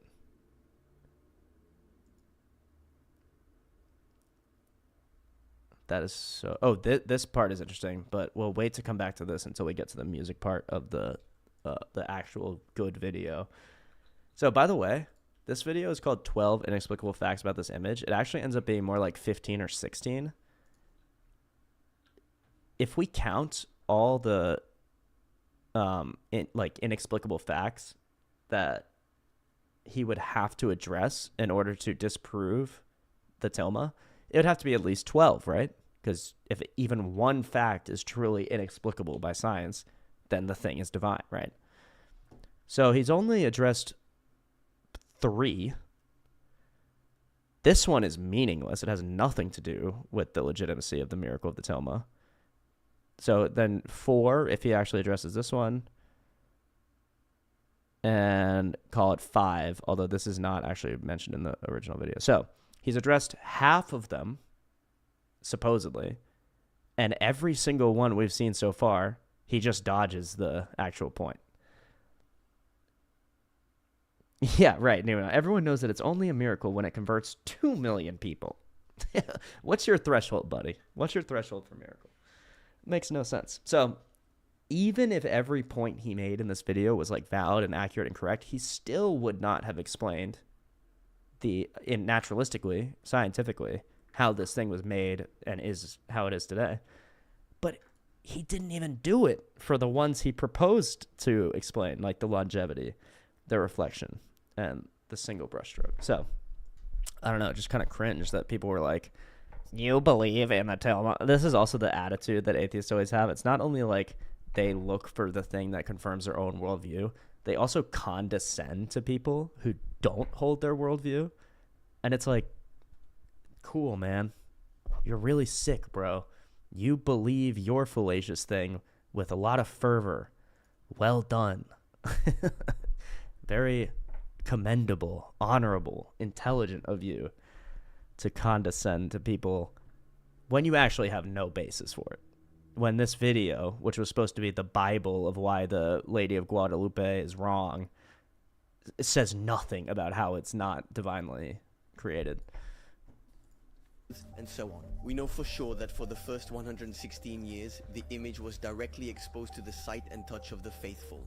Starting in 1647, a first glass pane in 2 pieces was installed, but it was regularly removed, as evidenced by the painter Miguel Cabrera in the 18th century, who also confirms that many objects were rubbed against the tilma. The openings of the glass were not supposed to happen every day, but it must have occurred many times over the course of more than 200 years. In one single instance in 1753, while I was present, 500 images passed before my eyes that touched the fabric. Then various high-profile ecclesiastical figures spent more than... Hey, fun stream, Numenon. Thanks for joining. Thanks for being here. Good luck, my friend, with the rest of your day and everything you got to do. Sweet. 2 hours on this pious exercise. This painter also created a depiction of the apparition, which you see here. Remember it well because we will talk about it again. Today we know that the tilma is made of IXTEL or maguey fibers, which means it's made from agave. Now this fabric is usually extremely fragile. And then after all, even if it had been more solid, it's worth mentioning that a very large number of touches leave marks. This is what we call mechanical wear. Just look at the foot of the bronze statue of St. Peter in St. Peter's Basilica in Rome, which has become completely smooth after centuries of being touched by the faithful. Yeah, so that's what happens to a bronze statue. It deteriorates. It becomes unrecognizable. But anyway, the wool. But I found a sandal from 30,000 years ago that was probably in like a perfectly preserved jar or something. And that's still around. Therefore, I mean, come on, dude. For real? You think that you actually debunked the tilma? You didn't even come close. Did not even come close. Explain this. Just explain this simple fact. Okay, so if thousands of people touch something over 500 years, and this is what happens to a bronze statue, where is that reflected on the tilma? Where do we see that on Juan Diego's tilma? It's a simple question. Not at all addressed in here. And that's not to mention the temperature variations. Weather changes in the very humid region. But there is something even more improbable. While in museums, these works are displayed in dim light, the image of Guadalupe was subjected for centuries to the close radiation of thousands of candles. Scientists measured the intensity of ultraviolet light emitted by a single candle, the most common type used in churches, and found a radiation of over 600 microwatts. Now, if we multiply this result by the hundreds of candles placed on the altar of a small chapel very close to the image without the protection of a glass that would partially filter this ultraviolet radiation, it's hard to understand how the image could have even survived. Indeed, excess ultraviolet rays quickly fade most pigments, whether they are organic or not, especially the blues. It's a bit like a photo left near a sunny window that fades in just a few years. Basically, the image should have completely disappeared after so much time. And scientists therefore consider the excellent state of preservation of the tilma to be inexplicable. Finally, here's the last interesting element that rules out the possibility that the image is a painting. In 1947, European technicians from North America and Mexico took photos of the image of Guadalupe from distances ranging from a few centimeters to 3 meters. All obtained very different colors, which cannot be explained by handling errors or technical failures of the equipment. In the close-up photos, the Virgin's face appeared pinkish gray. In those taken from further away, it appeared greenish gray, and infrared rays revealed yellow radiations. This has been continuously verified since then. Now, the phenomenon that comes closest to this is iridescence. So why did this not come up at all in this video? Because that's already really interesting.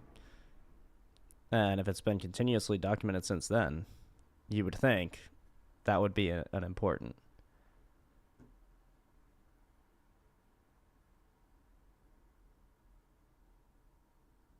Okay, we're just going to watch this music in the tilma thing, and that's going to be it for today, but I'm serious how he Claim explains number it. 5, there is music embedded within the tilma. It's true. If you Google this one, you'll probably find links to YouTube videos playing the music that you're hearing right now. And it sounds pretty amazing, right? Mm-hmm. Heavenly, even? Yeah. And listen to this, it's not just a melody, there is a harmony, and is that a cymbal that I just heard? Like from percussion? Okay, obviously. How did percussion come from the tilma? He's going to say, well, actually, all these notes were not in the tilma. You have to add that in to make it a song. Yeah, that's not the point, idiot. The melody is there. Explain just the melody. Forget the symbol. Well, actually, these are people adding in a cymbal and adding in a harmony and adding in all this stuff. Okay, fine. Yeah, we know. That's actually acknowledged in the other video. Not that he's responding to that video specifically, but just explain the melody then. And if he doesn't explain the melody, he still hasn't said a single word about why we should not trust the Lady of Guadalupe. But two, it didn't. Let's listen to the original, and we can watch the original being played as well. Watch the bar move across the stars on Our Lady's dress. Each star is a note, and so when Still multiple amazing. notes line up, we get a harmony. I mean, hey, that's still pretty crazy that we get a harmony, right? Yeah. No. The game was rigged from the beginning. The person who put this together simply decided to restrict all possible notes to the key of C major.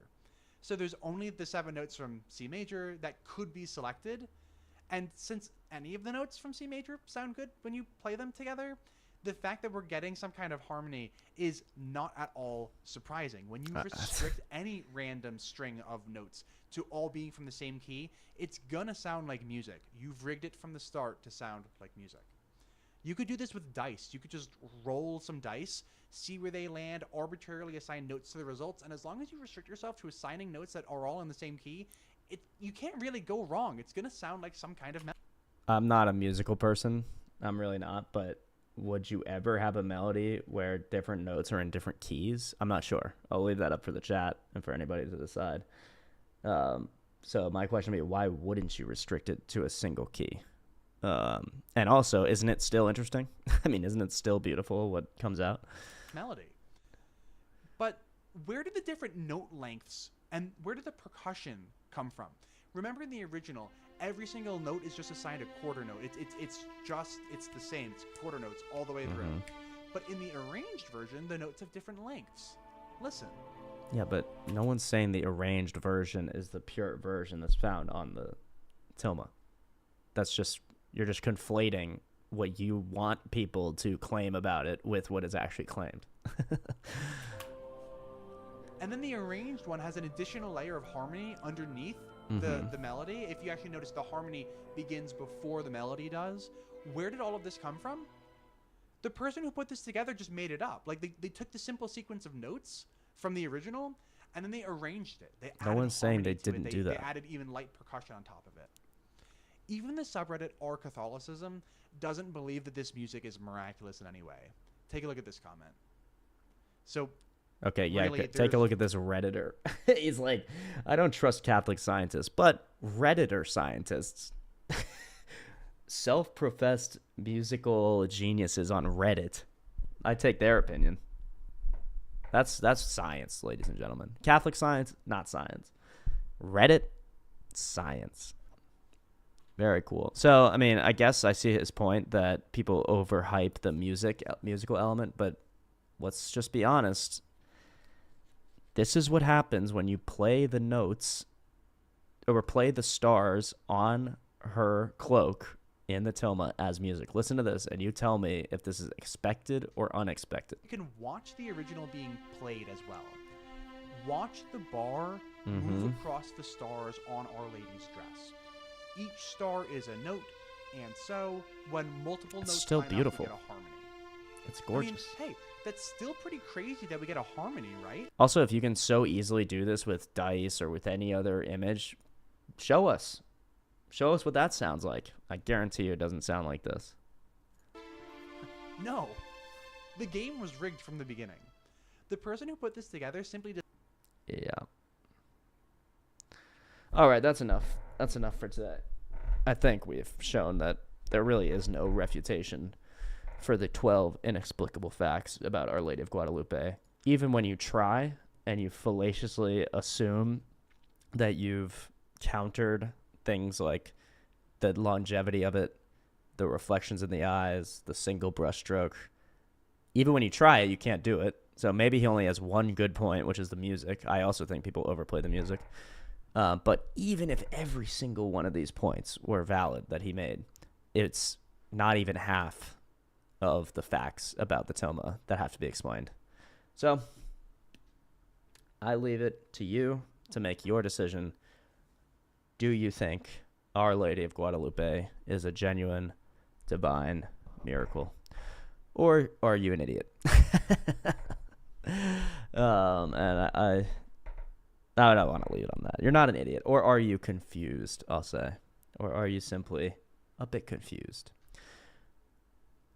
I hope that we've done something to alleviate confusion today.